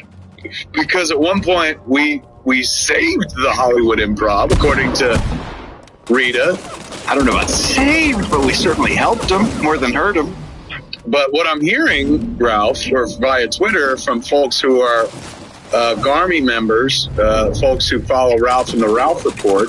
Word on the street, Huggy Bear? Yeah, word on the street from the Ralph Report, where I get all my breaking fucking entertainment news. Good man. Go to ralphreport.com. Is that we are no longer welcome at the Improv? And not we, but podcasters, our ilk? Not exactly that, but we're no longer welcome to play the primo slots on the primo nights. Oh, so right? You know how you and I would sometimes take over the place on a Friday or Saturday night and pack the place, might I add. Now they're holding. Sometimes it was Friday or Saturday night for fucking years and years and years, and yes, sold out shows for years and years and years. Yes, and I don't want this to be a bashing of the Improv because they're lovely people and they were good to us, we were good to them, and I'm friendly with everybody there, and I don't want people to turn on the Improv. But they have decided to embrace their roots as a classic stand-up comedy club, and they no longer want to have, not just us, it's not personal, but no podcast, because they had Pod Save America, which is a big political podcast that was, you know, also homed there at the Improv, and they don't want any podcast any longer taking up their prime real estate in terms of their slots. What's that all about? Well, from what I understand, is they would have sometimes high profile comedians, and this is common in the stand-up business, that would roll in on a Friday and Saturday night and say, let me get up and try some new material in between some folks who are working tonight, and you know, I just want to jump up there, and that brings a club cachet. You know, if I don't know who, you know, not a Seinfeld or a Jay Leno, but some Dave Chappelle. The Dave Chappelle comes in and says, exactly, jump up. Right. And they say, oh, you can't because it's not one of those nights. We've got a show going on, a podcast show, and they don't, you know, you can't just jump up there and do a set in the middle of their show. And so they were turning away comics that they would like to develop relationships with. And so they decided to keep those slots strictly stand up. We were offered a 5 o'clock show on a Saturday, which made me think of like the dinner special at Denny's. We're the Golden Corral of podcasts now. Like you guys, your 5 o'clock show. You're like an old age home where they would go out to have the early dinner at some diner nearby. I felt like they were saying to us, no, we'll give you a 5 o'clock show. People can roll in and have a snack and watch your podcast. It's important you guys get on stage while it's still light out. Because your audience, they need to use their little rascals to get back to the van, to go back to the home. I felt old when I was writing a thing with my kid, Ralph. And in this thing that I'm writing with my kid, which, by the way, isn't like, you know, oh, we got a hobby. We got hired to write a thing together. They haven't announced what it is yet. One day I will. But, you know, point is, I'm writing with my child.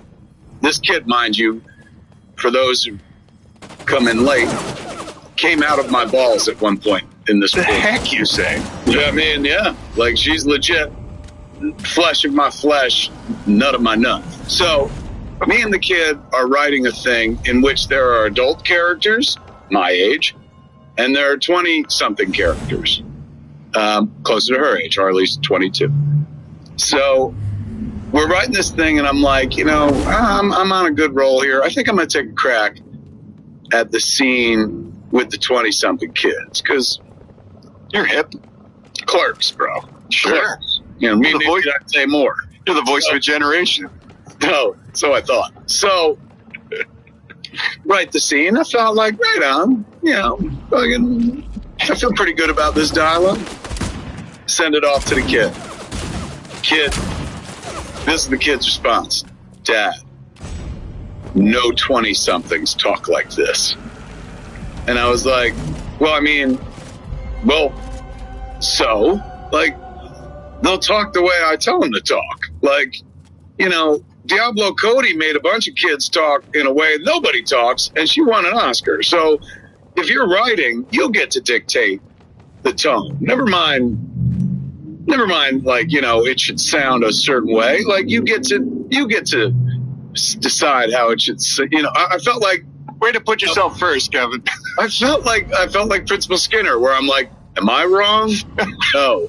It's the children who are. Am I out of touch? No, it's the children who are wrong. One of the characters go, what's that? She goes, Dad, no, 20-somethings talk like this. I was like, kiddo, you don't get it. Like, I made my bones as the guy who wrote 20-something dialogue. I'm the king of 20-something dialogue. And she was like, in the 90s, Dad. Oh. You're 50. And I was like, I'm 51. And she's like, I got tagged. Am I bleeding? Oh, bro, it hurt. It hurt. It hurt to have my kid, like, tell me that, like, the words I'm putting in the mouths of 20-something characters sound like a dad writing dadalogue, if you will. It cleaved my heart in twain. But I accept my limitations. Although I still maintain, like, you know, you can make them sound any way you want, so long as you make it work. And, you know, they don't depends on who your audience is, I guess. Yeah. I'm supposing 20-something audience would like to have those characters resonate with them, as opposed to me saying, yes, that's exactly what 20-year-olds would sound like. And you're Steve Buscemi in the meme, like, hello, fellow teenagers. I honestly felt like that. She made me feel so old, bro. I was like, oh, my God. Who am I kidding? I was like, the critics are right. I'm a fucking joke. Have you been watching the new SNL this season? I have seen some of it, yes. So have you seen this dude? I don't know how to say his name. He's got 3 names. One of those cats with 3 names. I know who you're talking about, yeah. He's playing Trump. Yes. Number 1, brilliant. But I fell in love with him on Twitter because he would do just walk and talks doing that impression without makeup or anything, just doing it. I was like, oh, my God, the guy has the brain processes of what's going on. If you do this, it's fucking uncanny how he's got. It's more of the process than it is even the voice, because he takes that crazy, circuitous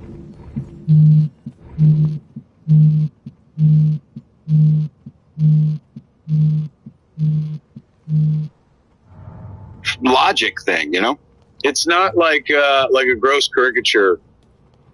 It's actually well thought out, where you're like, my God, that kind of is the way he speaks. Regardless, that dude this week, they were doing a sketch that was the advertising awards, the Pepsis they called them, Audacity and Advertising, and it was hosted by Jake from State Farm and Flo from Progressive. But they looked at these ads, that were like pairing weird companies with weird ads, and they were like, the first is a touching ad between a father and a son, and it was what's his name, Kyle Mooney as the son, and that new guy, what's his name, Austin something. Yes, the new guy as his dad. And he's like, the idea is he's telling the kid, he's like, so I never wanted to come out while, you kids were little, but now that mom's passed, like, I feel better about it coming out. And Kyle is just like, wow. He's like, I miss mom, Dad. And he goes, so do I. And then all of a sudden he goes, I wasted my life. And they cut to it was like Facebook portals or something like that. Like make a connection. But the I wasted my life fucking had me die. It's one thing to do a really good Trump. It's another thing he did, like the sports announcer guy was dead on. But like the fucking delivery, the woe in this dude's voice in the sketch of like, I've been playing straight my whole life, and I wish I'd been. Oh, it was fucking fantastic. That guy's great. He's like a Phil Hartman. I'll tell you something. He came out of the chute on episode 1. James Boston Johnson. That's his name. Yes, that's it. He came out of the chute on episode 1 of his first time on stage like he had been on SNL for 3 seasons. I was blown away by his composure and his poise and his, he stuck the landing. It was pretty impressive. There's 3 new kids this year. He's been wonderful. This dude, is his name Aristotle? Aristotle, yeah. Did you see his sketch where he was the guy who was like the improvisational singer? Yes. That was brilliant. He was so fucking good. And then the new girl, what was her name? She just did the Weekend Update bit where she just like ranked on Colin Jones. Oh yeah, okay. She's been in a couple sketches, but it was a real breakthrough for her. She was funny.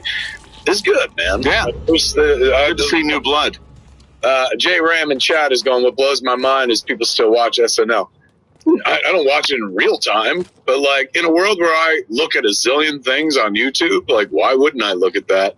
Particularly, that's the best way to do it, man. You can go through sketches real fast, skip the music. Music was always my least music, not even least favorite part. Like I never watched live music performances unless it was Run DMC or the Talking Heads. I never tuned in for that. I tuned in fucking chuckle and shit. That's my hot take, Ralph. In case anyone was like, why'd you tune into SNL? I'm like, I tuned in for the laughs. Were you watch the comedy show for comedy? That's the kind of rebel I am. That's You're why outside the box, man. That's why my kid can't deal with me, man. This is why we can't work together, man, because your takes are just too hot. Too hot. By the way, the folks who were saying, oh, you guys are doing your show again together, I thought there was some beef or something. You guys were like fighting or whatever. Why do people just extrapolate shit out of nothing? Where does that come from? I guess they found out about our beef. Maybe. Really? There's some people thought we were beefing? Yeah. Like, oh, you guys, we've been asking for it and you guys haven't been together and we don't know what's going on. I was like, the dude was off making a major feature film and I have to do a show 5 days a week to pay the bills. We got stuff going on, but there's no beef. No. It's weird. Whatsoever. But there is also a matter of like, all right, well, where do we go? It circles back to that. Yeah. So I, with your blessings, am sort of reaching out now to competing comedy clubs in the Los Angeles area, hoping to find something that works for us. And as always, there's a little bit of degree of difficulty because we do like to play video clips and audio clips, and our show is sort of multimedia, and not every club can easily adapt to that. So I'm trying to do the best I can. But the one in the valley that's on like Lancashire or something like that. The Ho Ho Hut or whatever it's called?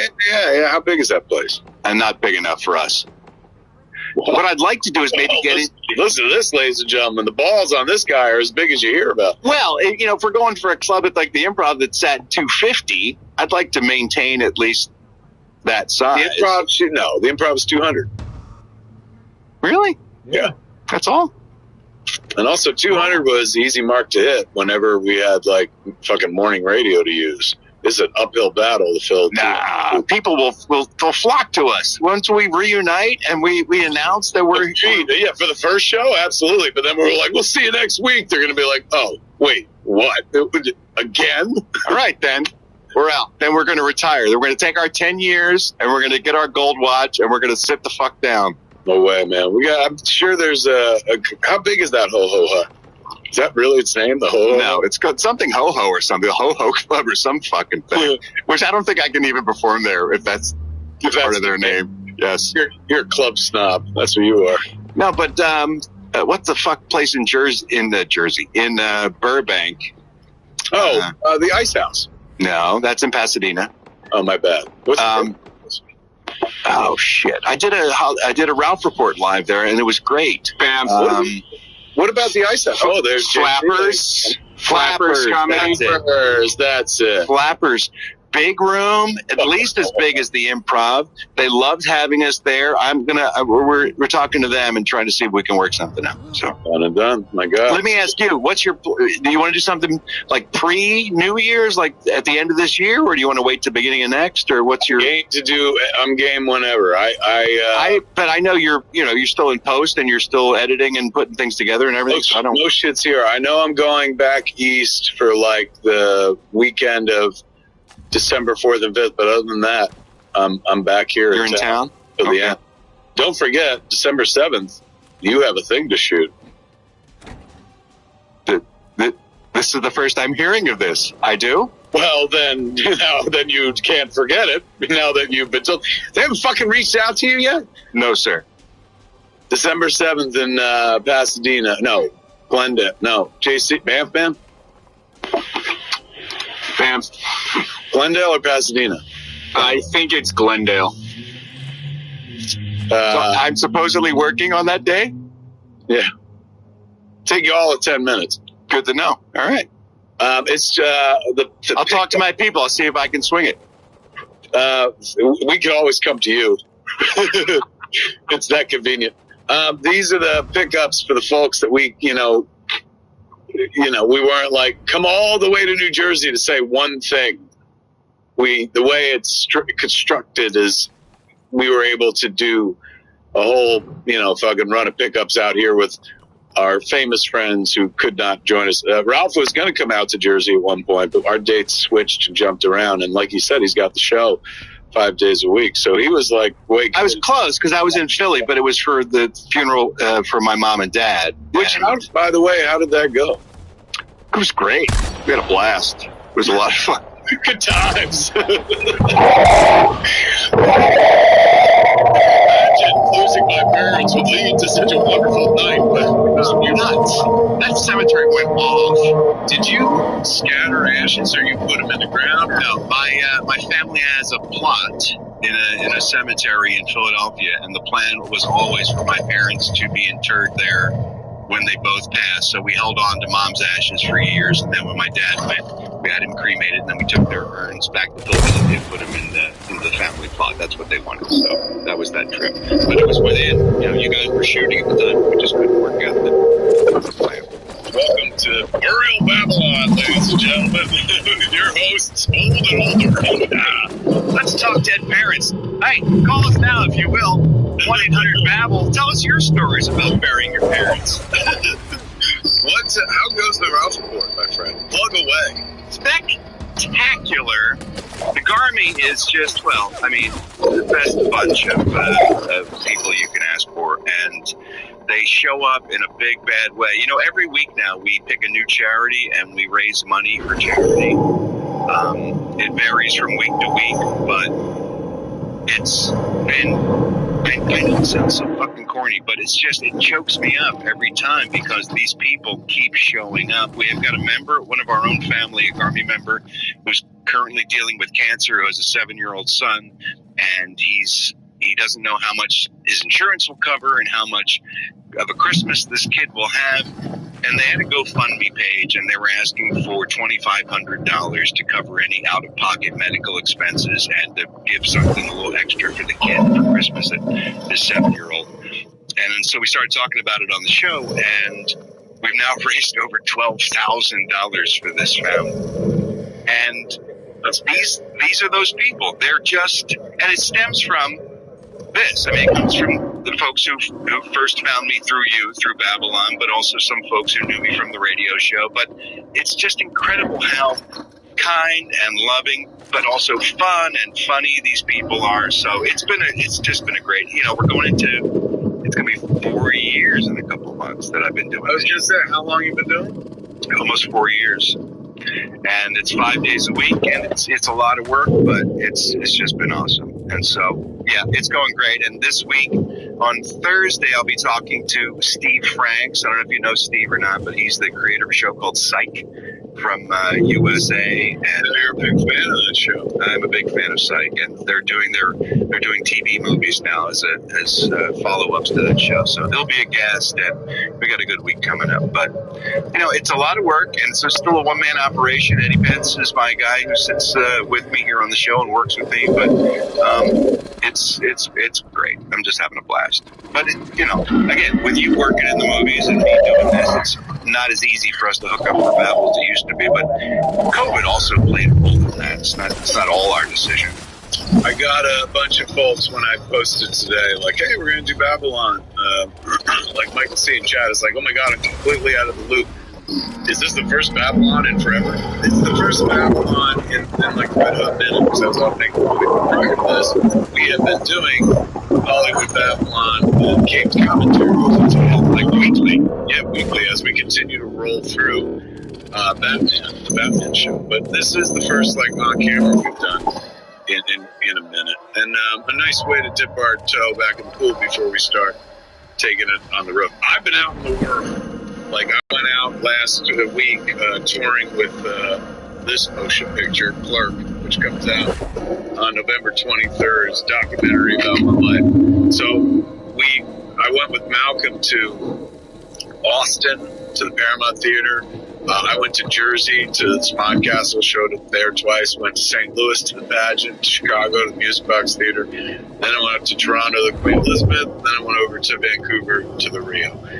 So I was in rooms with hundreds of people again. Some of them fucking sold out. Some places people are still like, I don't know if I want to go out yet.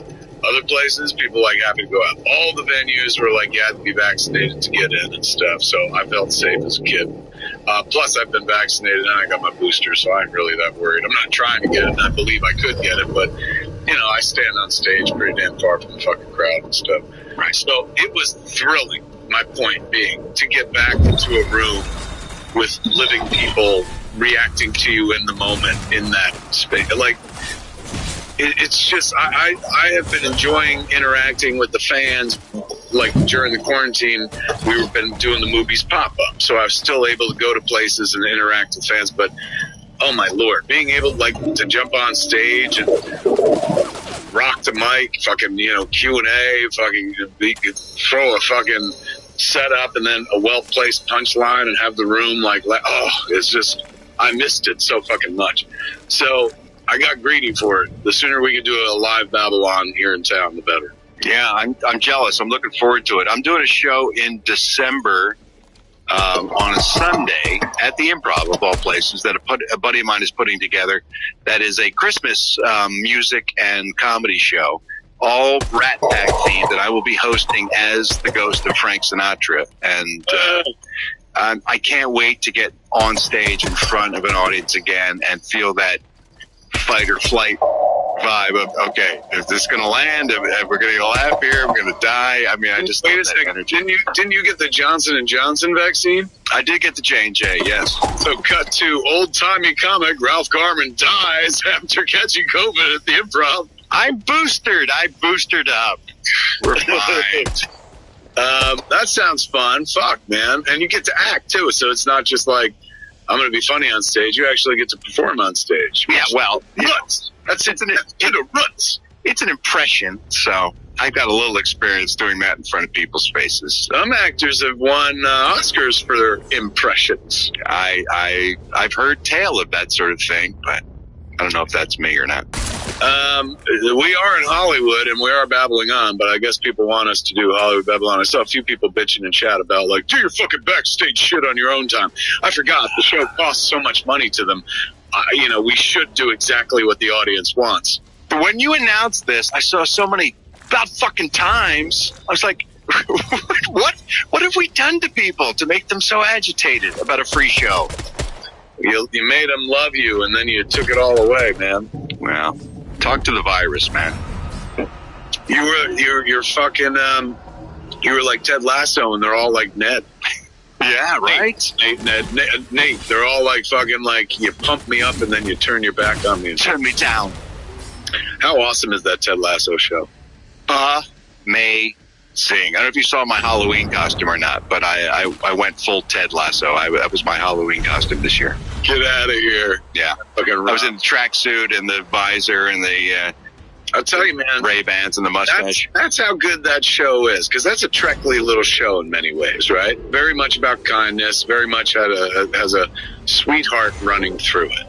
And other than you weeping at like fucking tale as old as time, we even friends, then somebody bends and offers up their ass. That's like, that makes you emotional.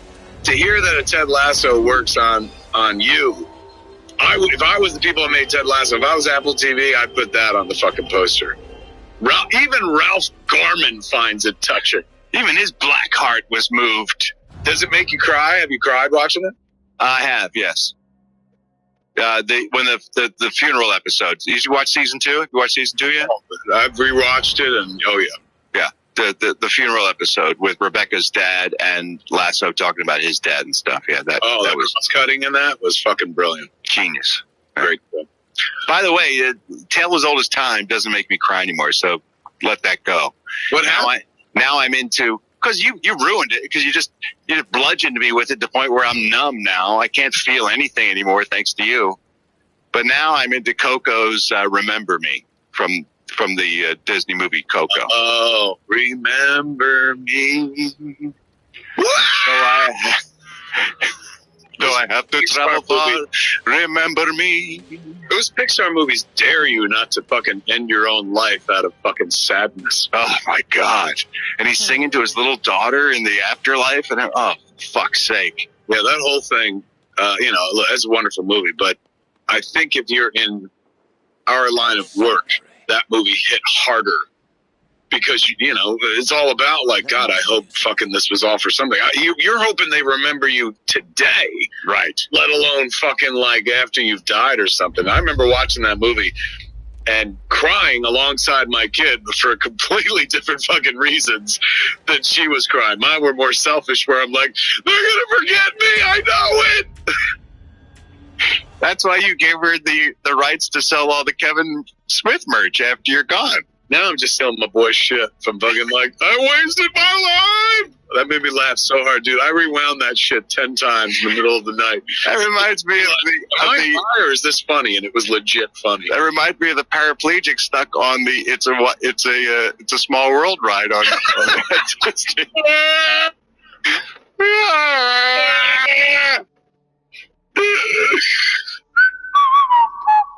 Hey there, boys and girls. It's your old podcast pal, Ralph here. Thanks so much for listening to Hollywood Babylon.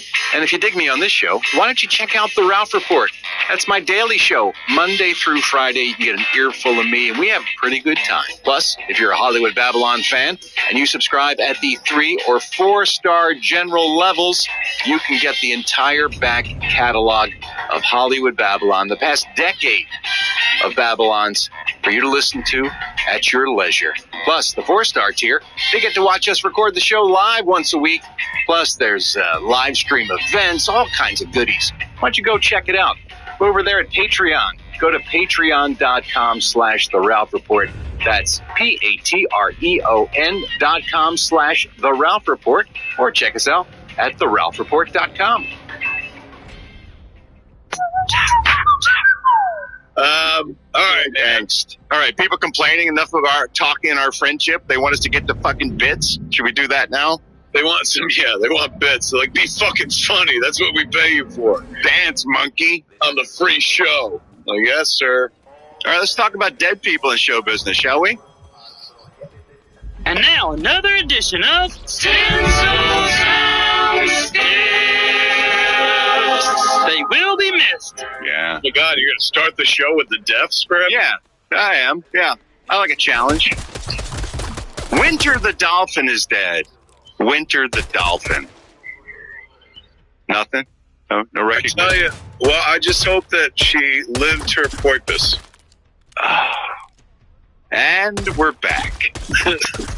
Winter the Dolphin inspired Dolphin Tale and its sequel, Dolphin Tale 2, the story of a dolphin who lost her tail in a crab trap line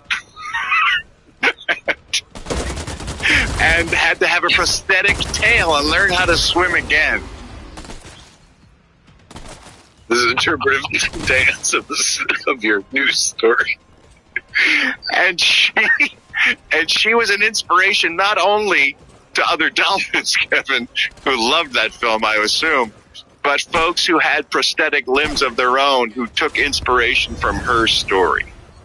Look, I have a small dick, and I was inspired by the fucking story. Right, because you wear prosthetic cock quite often. It's in my head. It's not real, but in my head, I have to mount up before I mount up, if you will. Have you looked into the Baldo? What is the Baldo? The Baldo is a brand new revelation in sex toys. It's a sex toy that is dildo shaped, but you insert your testicles into the dildo, and then you use spacers to stretch your scrotum and enlarge your scrotum to fill it with, to make it turgid, and then you insert that into your partner instead of your penis. Why? Well, not only for her pleasure, but the creators of the Baldo claim that the sensitivity of the skin on the scrotum can actually lead a man to have a ballgasm. A ballgasm? That's what they call it, yes.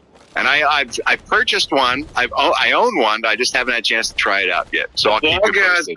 A ballgasm sounds so fucking threatening. Really? Put that fucking ballgasm in her mouth right now.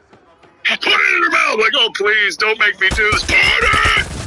Not ball gag, ballgasm. It's a very different thing. Ballgasm is a really, it's a dark, instantly, it doesn't invoke good times. It's like an orgasm, but with your balls.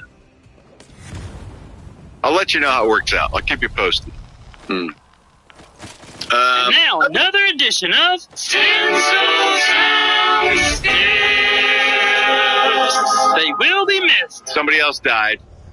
Who? Gavin O'Herlihy. Gavin O'Herlihy. Was that the first Chuck? Shut the front door.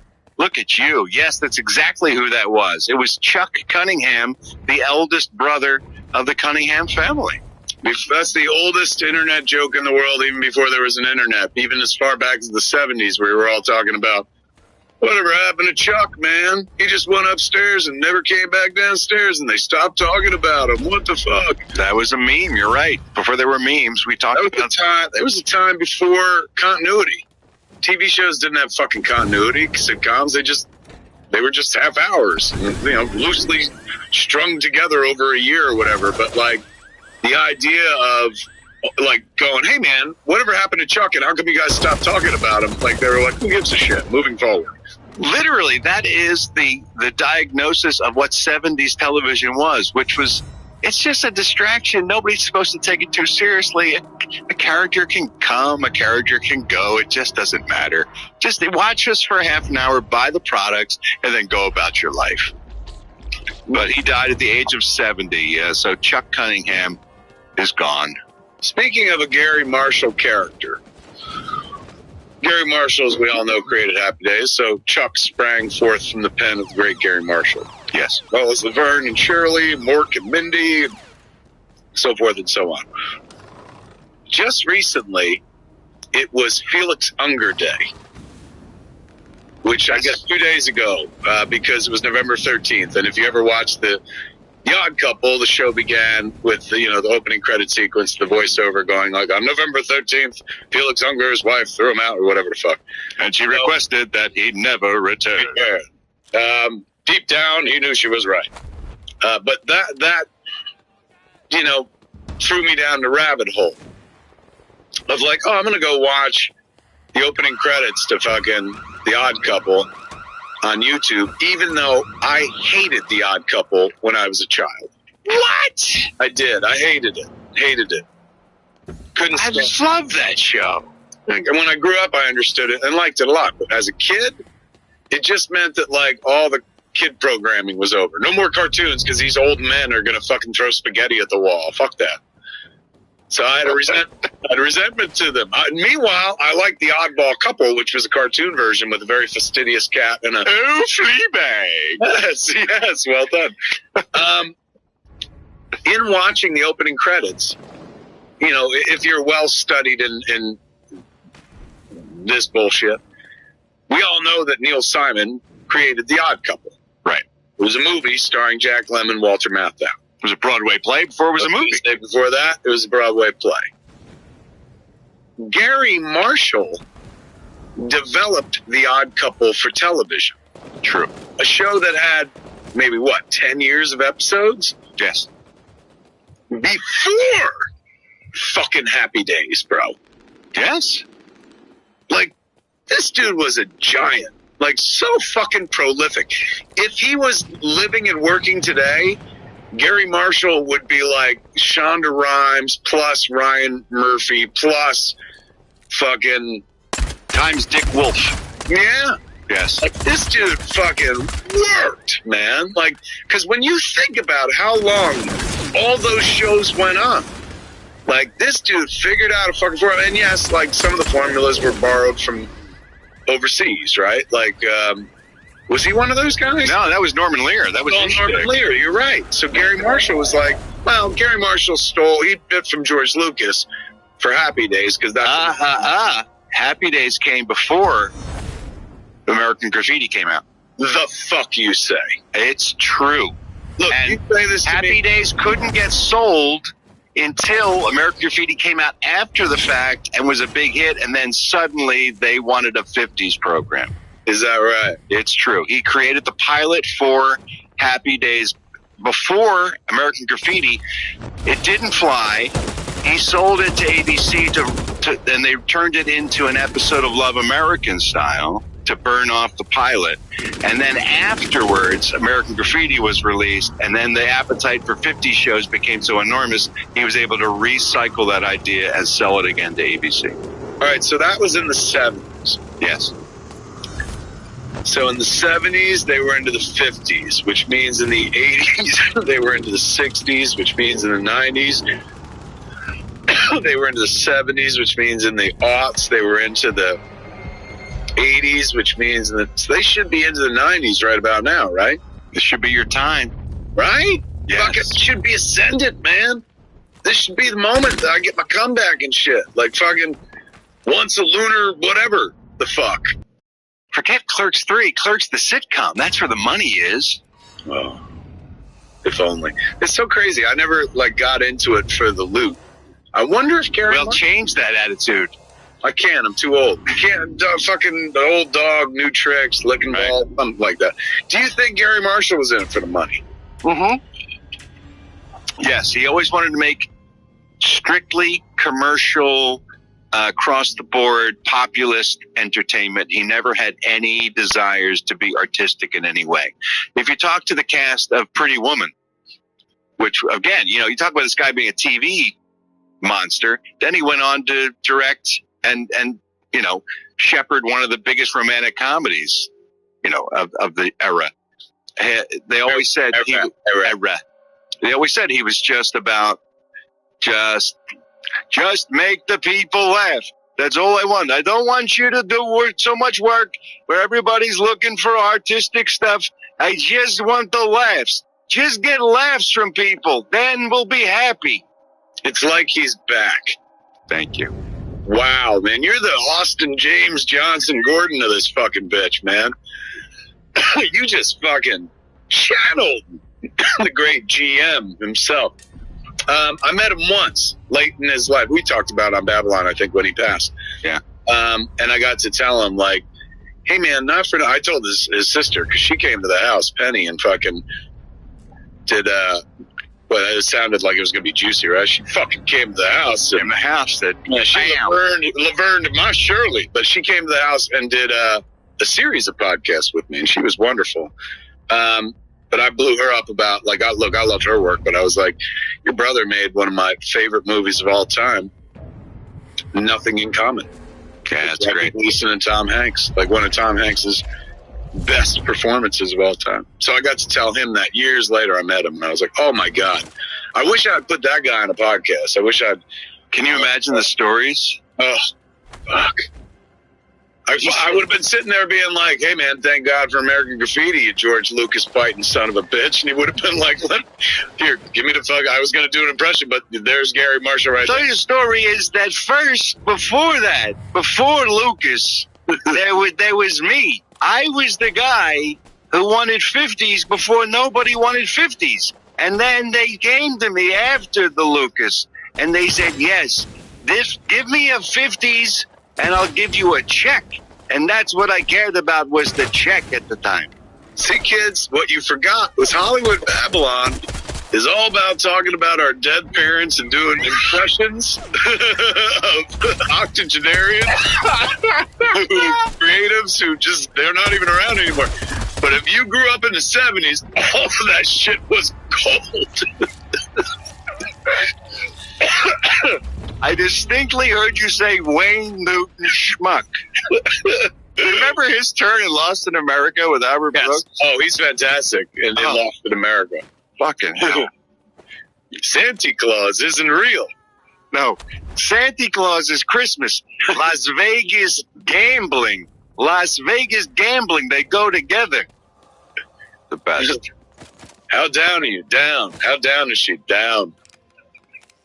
All right, you seem like a nice kid. Rooms, comped. Meals, comped. After they lost the nest egg. You don't get to say you nest or egg. You now a bird lives in a round stick. You have things and bacon for breakfast.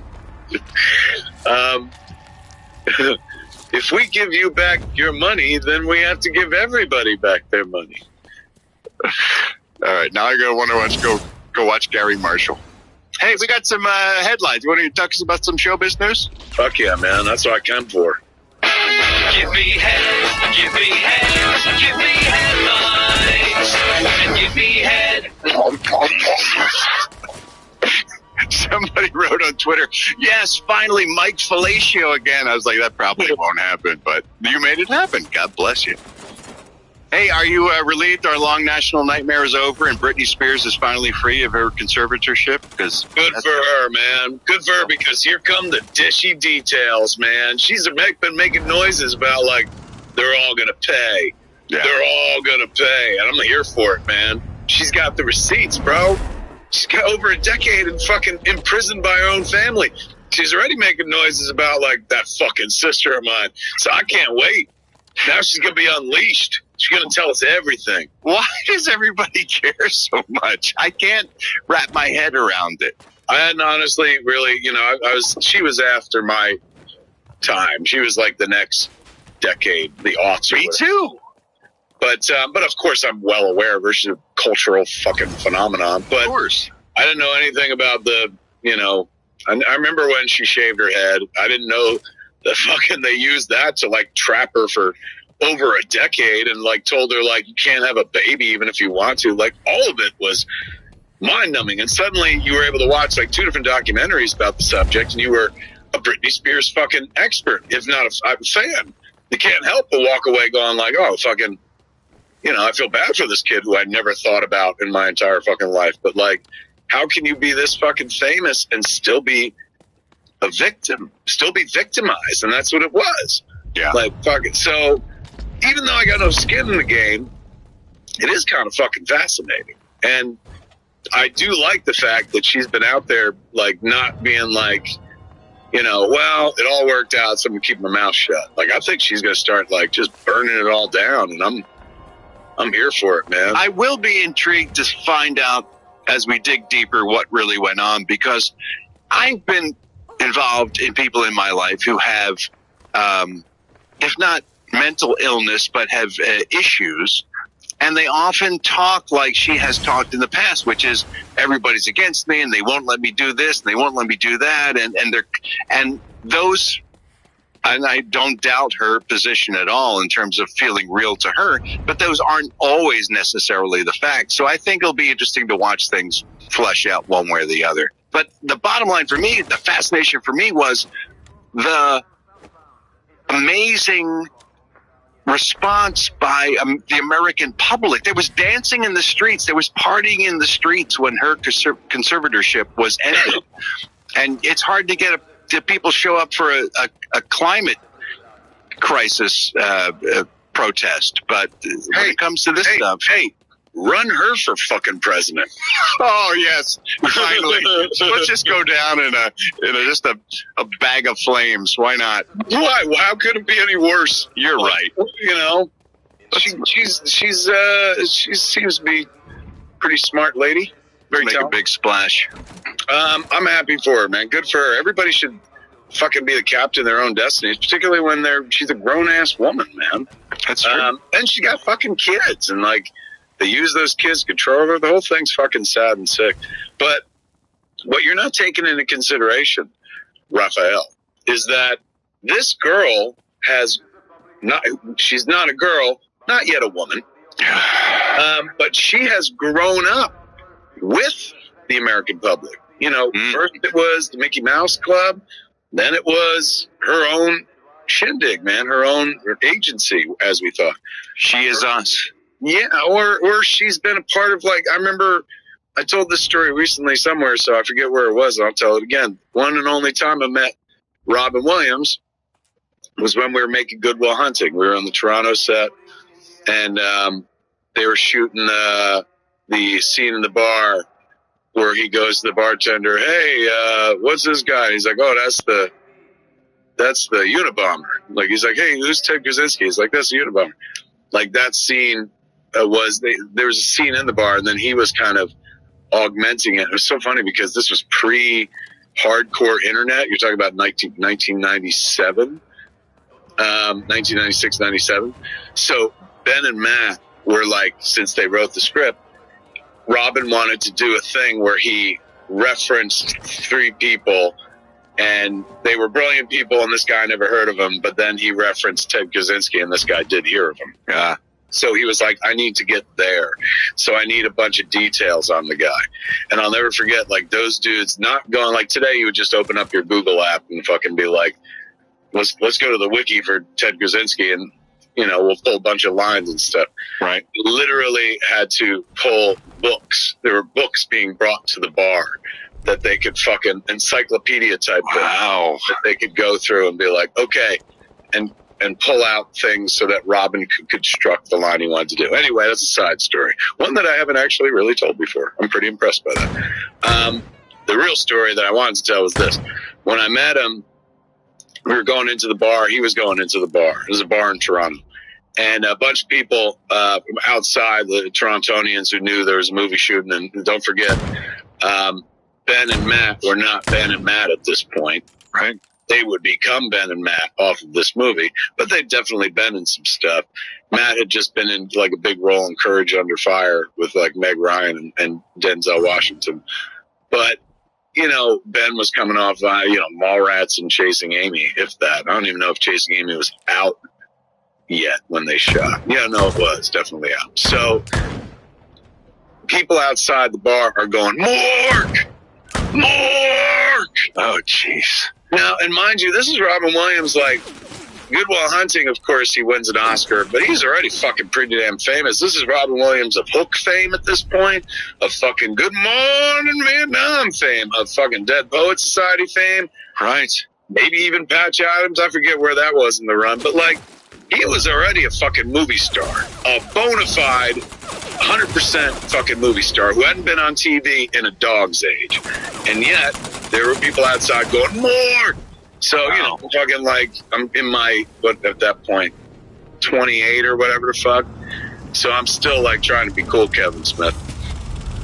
And I'm like, oh my God, like, you must hate hearing Mork. And he's like, no, I actually like it. He's going, I like it a lot. I was going, but it's Mork, like it was from years ago. And he's like, that's the power of television.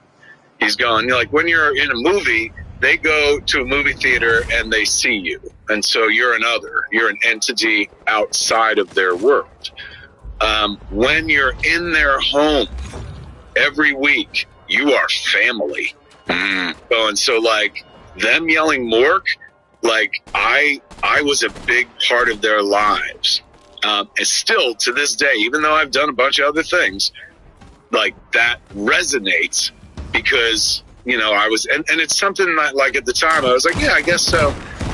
And, you know, years later after I did Clerks and Mallrats, and those movies still have fucking resonance and not nearly the same situation as much as he was on fucking TV and a bona fide TV hit. But people, like the audience I've had, a lot of them take me into their heart because of a specific time that they watch the movie that it's tied to. You know what I'm saying? Like they'll still, even though I could make fucking yoga hosers and they'll be like, yeah, but when he made fucking that Clerks picture. Always fucking yoga hosers. Because that was the last one that they really shit on. Justly, not right or anything, but just, all right, I'll say Tusk. Thank you. We made that fucking Tusk picture or something, which, by the way, you were in as well, so. But just this. Yoga hosers, I was in this. That damn Red State movie with the non-talky fuck. It's just like, you need a series. That's what it all comes down to. Is it? Remember that sitcom pilot we tried to put together for that competition thing they were doing over at CBS where you were the manager of the movie theater? That was fun. Yeah, it was so good. That was good times. All right. What were we fucking... I don't know. Doesn't matter, though. We're still talking about headlines. This is the only headline I care about because this is the fucking hottest showbiz story going, and everyone keeps talking about it, and I don't quite understand the hubbub, as the kids say. Are you familiar with Sophia Urista? Lead singer for a band called Brass Against? Oh, I was not familiar with this woman until 2 a.m. the other night. This week, so now you know who she is. Yeah, because I saw a video that I probably would have watched on Pornhub if they put it in the right category. Did you see that video? Did I? I can't stop seeing it. You're like, I saw it, all right. I've got it on a loop twice. It is, yeah, it's, well, I mean, here. For those who are unfamiliar, normally on Babylon we'd run a clip and shit, but I was cautioning against it. Anytime I try to run a clip on YouTube, even if it's a fucking trailer for something I've done, they pull our show off the air or something. I get a fucking notice from YouTube. We can paint a picture with words. It's fine. And also, you could just Google, what is it? Just Google Sophia Urista or Brass Against or Daytona, any combination of those. Or a guy being on stage. The guy gets up on stage, and he's laying down, and she, like, squats over him, pulls her pants, not all the way down, but down enough. She drops trowel. Yeah. Drops trowel, but tastefully so, I would say. I do, too. And that's the last tasteful thing that happens, because then right after that, she sprays this motherfucker. Well, in her defense, she had been saying on stage for a while that she had to pee really badly, and she couldn't get off stage to do it, so we might as well make it part of the show. And she brought an eager, willing young man up on stage who had a GoPro strapped to his head, apparently. Did he really?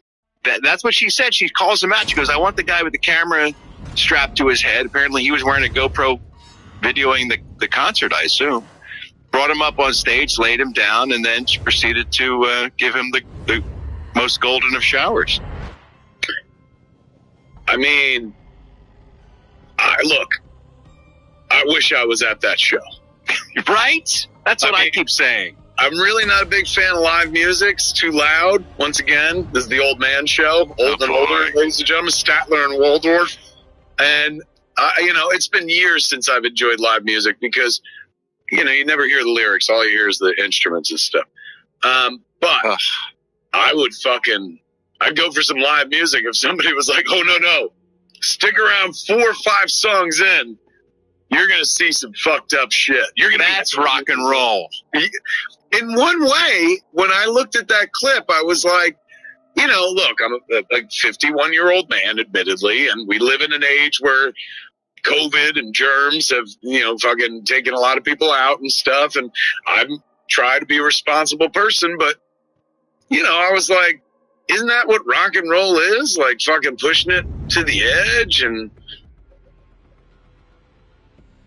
I'm with you, pal. I was all over that. I'm going to follow this band forever. Unfortunately, they're only touring in Europe right now. But Did you say I'm going to follow this band forever? I'm going to be like one of those guys who follow fish in a van selling falafel in the parking lot.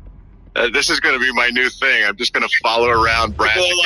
Why don't you and Ralph do Babble anymore? Are you fighting? I'm like, no, it's fucking fighting for his attention because he won't take it away from urinating Eurista. He's following him on tour.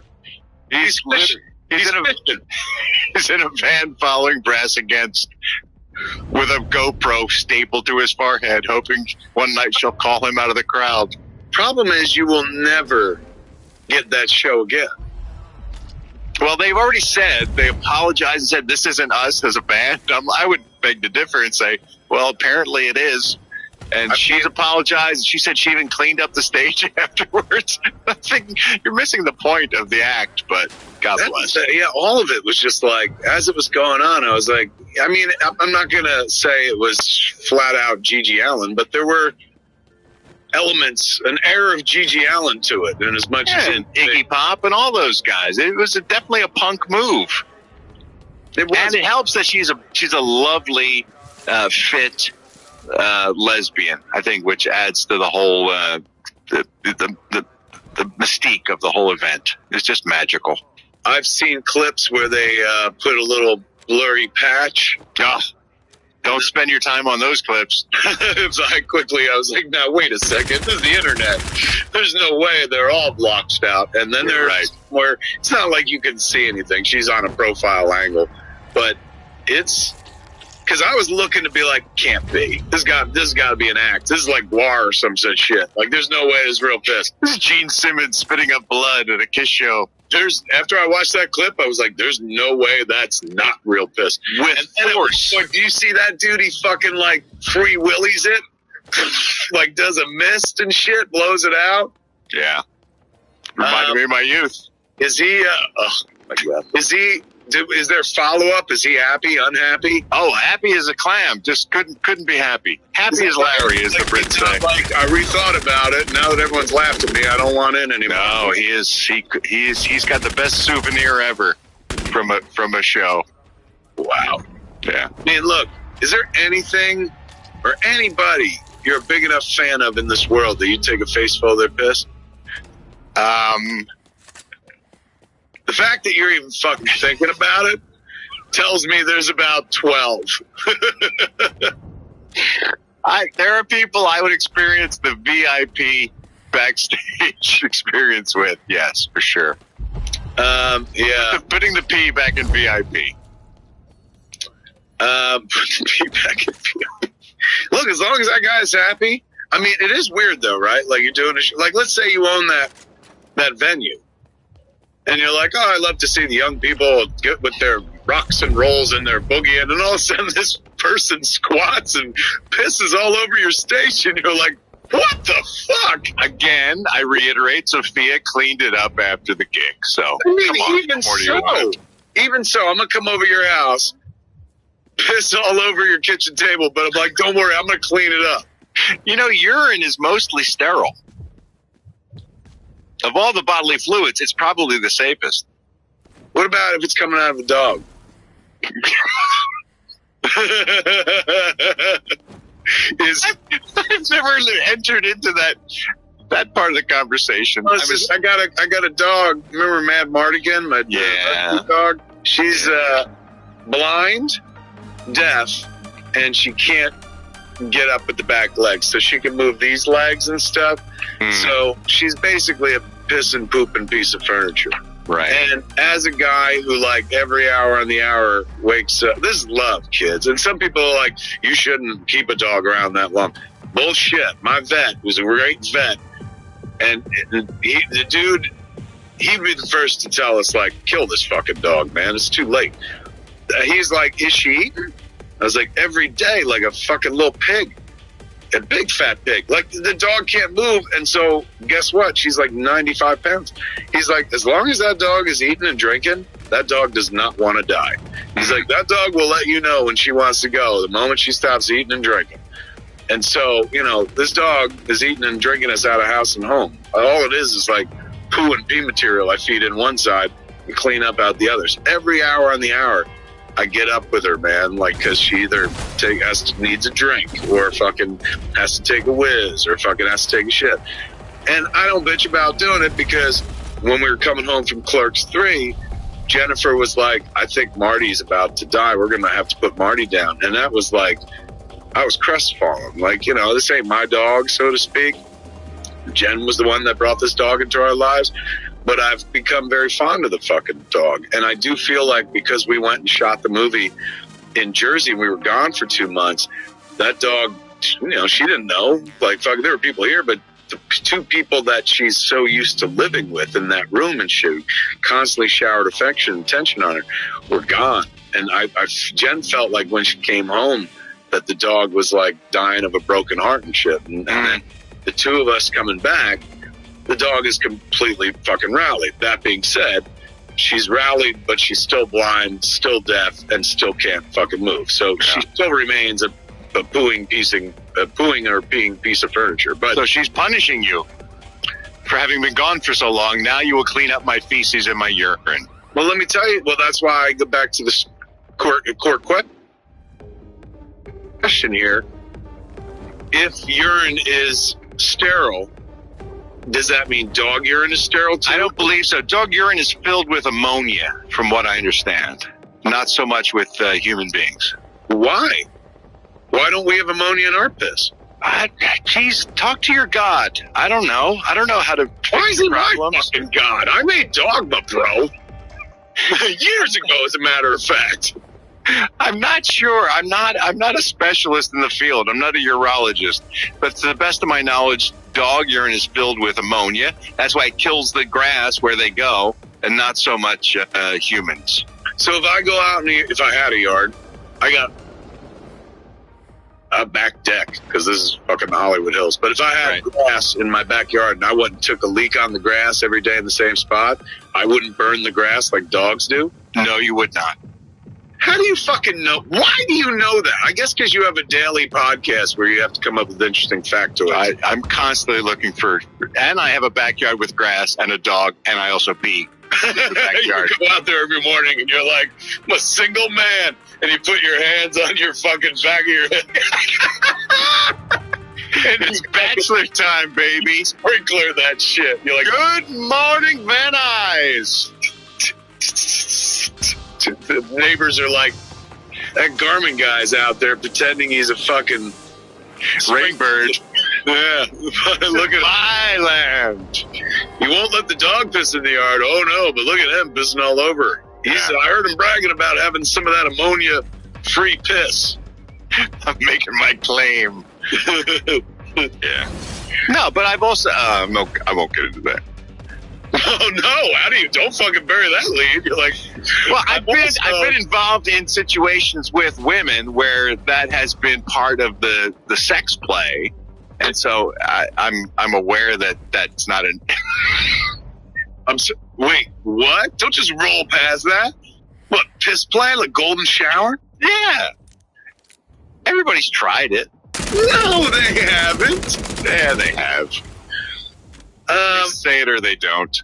Half of our 1,300 audience just tuned out. They're like, ew, you Hollywood piss player. What is... It'll cost the same either way. What Ralph Water Sports Garmin. When was that a thing? This was in my 20s. I had an experience with a girl, and it went differently than I expected. It went warm. I've had this conversation before on the Ralph Report. We've talked about this, but we were engaged in what one would call a 68, in the sense that she was on top of my... It was a 69, and then she sat up. And I was still doing my job. And she was just sitting on your face. Yes, and she was very excited, and she was really enjoying herself. That was a long way to go for she was sitting on your face. She was like, I'm trying to be a little bit delicate. So technically a 68. Trying to be delicate. She was sitting on my face, and she was really enjoying herself, and she started getting more and more excited, and she said to me, rather vocally, "Drink me." And I assumed she meant that she was so wet from excitement that I would have to to drink her, and that's not what she meant at all. And she released in my mouth on my face, and that was her thing. That's what got her excited, and it was fine. Did you drink her? Of course. The fuck? I'm a gentleman. I'm a gentleman. Couldn't you have just pretend and be like, oh, I'm drinking, it's good, and then spit it out the side and shit? There's thighs. You can't. You're one of those heat of the moment people, aren't you? Yes. And I'm also a method actor. You know that about me, so. Don't blame this on the arts. Don't you bring the craft. I was researching a role. Little piss playing fuck. Wow, man. This is the fucking hottest episode of Hollywood Babylon in a long time. Well, we're back. We got to bring it, right? This is the piss warmest episode of Hollywood Babylon in a long time. Yeah. Wow, man! Once again, you're like an onion with many layers. And I've lived a life, Kevin Smith. You really have. You've lived this life. A lot of people, are just every man is born, but not every man truly lives. No kidding. You're the Mel Gibson of this fuck. Well, maybe not him. The William Wallace of this fuck. Man, oh man, you did just suck the fucking nectar and marrow out of this bitch. Good for you. Literally. Yeah, fuck. All right, let's get to our last showbiz story. Now, single man pissing in his fucking lawn in his backyard. Where are you now? Life changes, Kevin. It's like the end of fucking Casino. You got real big glasses. Live in a one room. Well, like Goodfellas. I'm picking up a newspaper in the front lawn, drinking tomato sauce for gravy. I'm a schmuck like everybody else. That's right. What else you got news-wise? Justin Bieber. Nobody fucking needs ya. You wanna know why? I'll tell you why. 'Cause you're a little cunt. Wow. We haven't heard for a minute. So different without 200 people screaming it back at you. I know, we'll get there. Sometimes more. At our biggest, I think we had an audience of 1,500 screaming, "You're a little cunt." I think you're right. Wasn't it even more in the UK? Were we doing that bit when we did the first show at the Odeon? Big. How big is that place? That was like 6,000, wasn't it? Hammersmith Apollo. Hammersmith Apollo, yeah. Bieber's in business with Tim Hortons. Did you see this? Broke my heart. Hey man, Tim Hortons is a Canadian company. Bieber is a Canadian company, as much as he doesn't cop to it that much, but here he is copping to it. Would I prefer they give that money to a true Canadian legend, a la Eugene Levy or something like that? Or an Alanis Morissette? Yes. Do I understand what they did?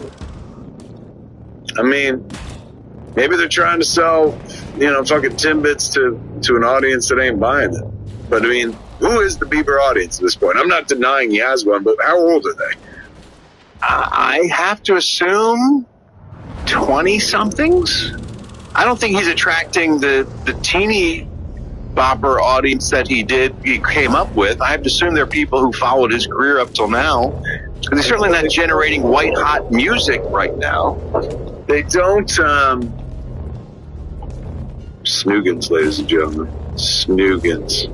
Weed of champions. California, Arizona, Oklahoma, all the states. Anything with an A. Nevada, that's another one. Soon, Michigan. Georgia. Canada is next. Canada. Yeah, in the next 90 days, I think we go to Canada. But it's fireweed. Anyway, back to this. What has he brought to the world? I used to fuck with Tim Hortons in a big bad way. I love me some Timbits. I used to buy them. So good. Bought 1,000 Timbits when I worked on Flash. My first or second episode of Flash. I went into Tim Hortons. I was like, give me 1,000 Timbits. We brought them in. We set them up and shit. We had so many Timbits. They were throwing them at each other, the cast, at the end of the day. So I've always been dare you? What a waste of Timbits. Oh, nobody said they were wasted, Ralph. Don't forget, there are dogs up there. Dogs love Timbits too. Good point. Especially the ones that fall on the floor. So I've always been a fan of Timmy's, as they say. However, since I've went vegan, very little opportunity to interact with Timmy's, as their vegan selection is woefully underrepresented. So you don't care about the Tim Biebs? Is that what they're calling it? Yes. They didn't want to do a second draft of that? Nope. Tim Biebs. I guess it makes sense. Does it? But if you could pour all over them Tim Biebs, a scissor? Here are the flavors created according to lore by the Biebs himself. Chocolate white fudge. Ew. Sour cream chocolate chip. No. And birthday cake waffle. The fuck? None of this story sounds good to me at all. This kid can't even get fucking donuts right. Right? How hard is that? You know what, to be fair, tough to come up with new donut flavors. Is it? I don't know. Bust me. Here, fucking go. Come up with one. Show me you're better than Bieber without showing me you're better than Bieber. Really hot 20-year-old urine donuts. That's a rarefied market, Ralph. I've had experience. I'm telling you, there's a flavor to be had there. It's really tough to communicate on an order board, I suppose. And just think of the poor Postmates driver has to bring that to you. Tim Peas. Tim Peas. Wow. Justin Bieber continues to get wealthy. You and I struggling as per usual. Yeah, I know. He's getting money from Timbits. I'm spending money on Timbits, but not on the ones he's making. Those flavors don't appeal to me at all. And again, none of them are vegan. Now, you tell me the story where he's like, Biebs is bringing the first plant-based Timbit to the table. Then I'm like, this kid's a national fucking hero as far as I'm concerned. He didn't do that. Thought of himself first. How quick you are to change allegiances. I'm aligned to Plant Nation, my friend. They saved my life. And since, there are very few fun things to eat in Plant Nation, a fucking Timbit or two would be nice. Fuck. You got like 80 different flavors. Can't have one or two for the vegans. And frying shit is very vegan. You get a lot that's fried and it's vegan. That's how they mask the flavor. Stop it. I'm just saying. Let me tell you something. I've never been more jealous of Justin Bieber than hearing that Tim Hortons is like, invent a donut for us, eh? Why don't you come on in and invent a donut for us, eh? Come on, come into Timmy's and have a donut with us and invent a donut. And yet sour cream chocolate chip was where he went, so fail. Hey, you brought up Flash real quick. How did you feel about the finale of Supergirl? Bittersweet. I mean, I understood, it's time to move on and whatnot. I thought you might. But it was, that was a very lovely family up there. And you got to remember, this is a show that kind of like the character she played, she went on a bit of a journey. She didn't start life as a CW show. That was a fucking CBS show that was shooting in Los Angeles. And she was coming off of Glee, Melissa. So, after one season here in Los Angeles, they're like, we're moving the show to CW and it's going to go shoot in Vancouver. And, she wasn't like, I didn't fucking sign up for that. She went to Canada for the next 5 years. Mercifully, she found true love up there. That's where she met Woody and stuff. And now they're family. They're married. They got kids. So it all works out and stuff. But never once did she fight it or and some people are like, why should she? She's having a job. When maybe if somebody told her at the beginning, if you like this, you may have to go to Canada for this job, maybe she wouldn't have gone. You know what I'm saying? Not that she has anything against Canada, but when you're on a show like that, you live in a concrete fucking block for 8 to 9 months out of the year.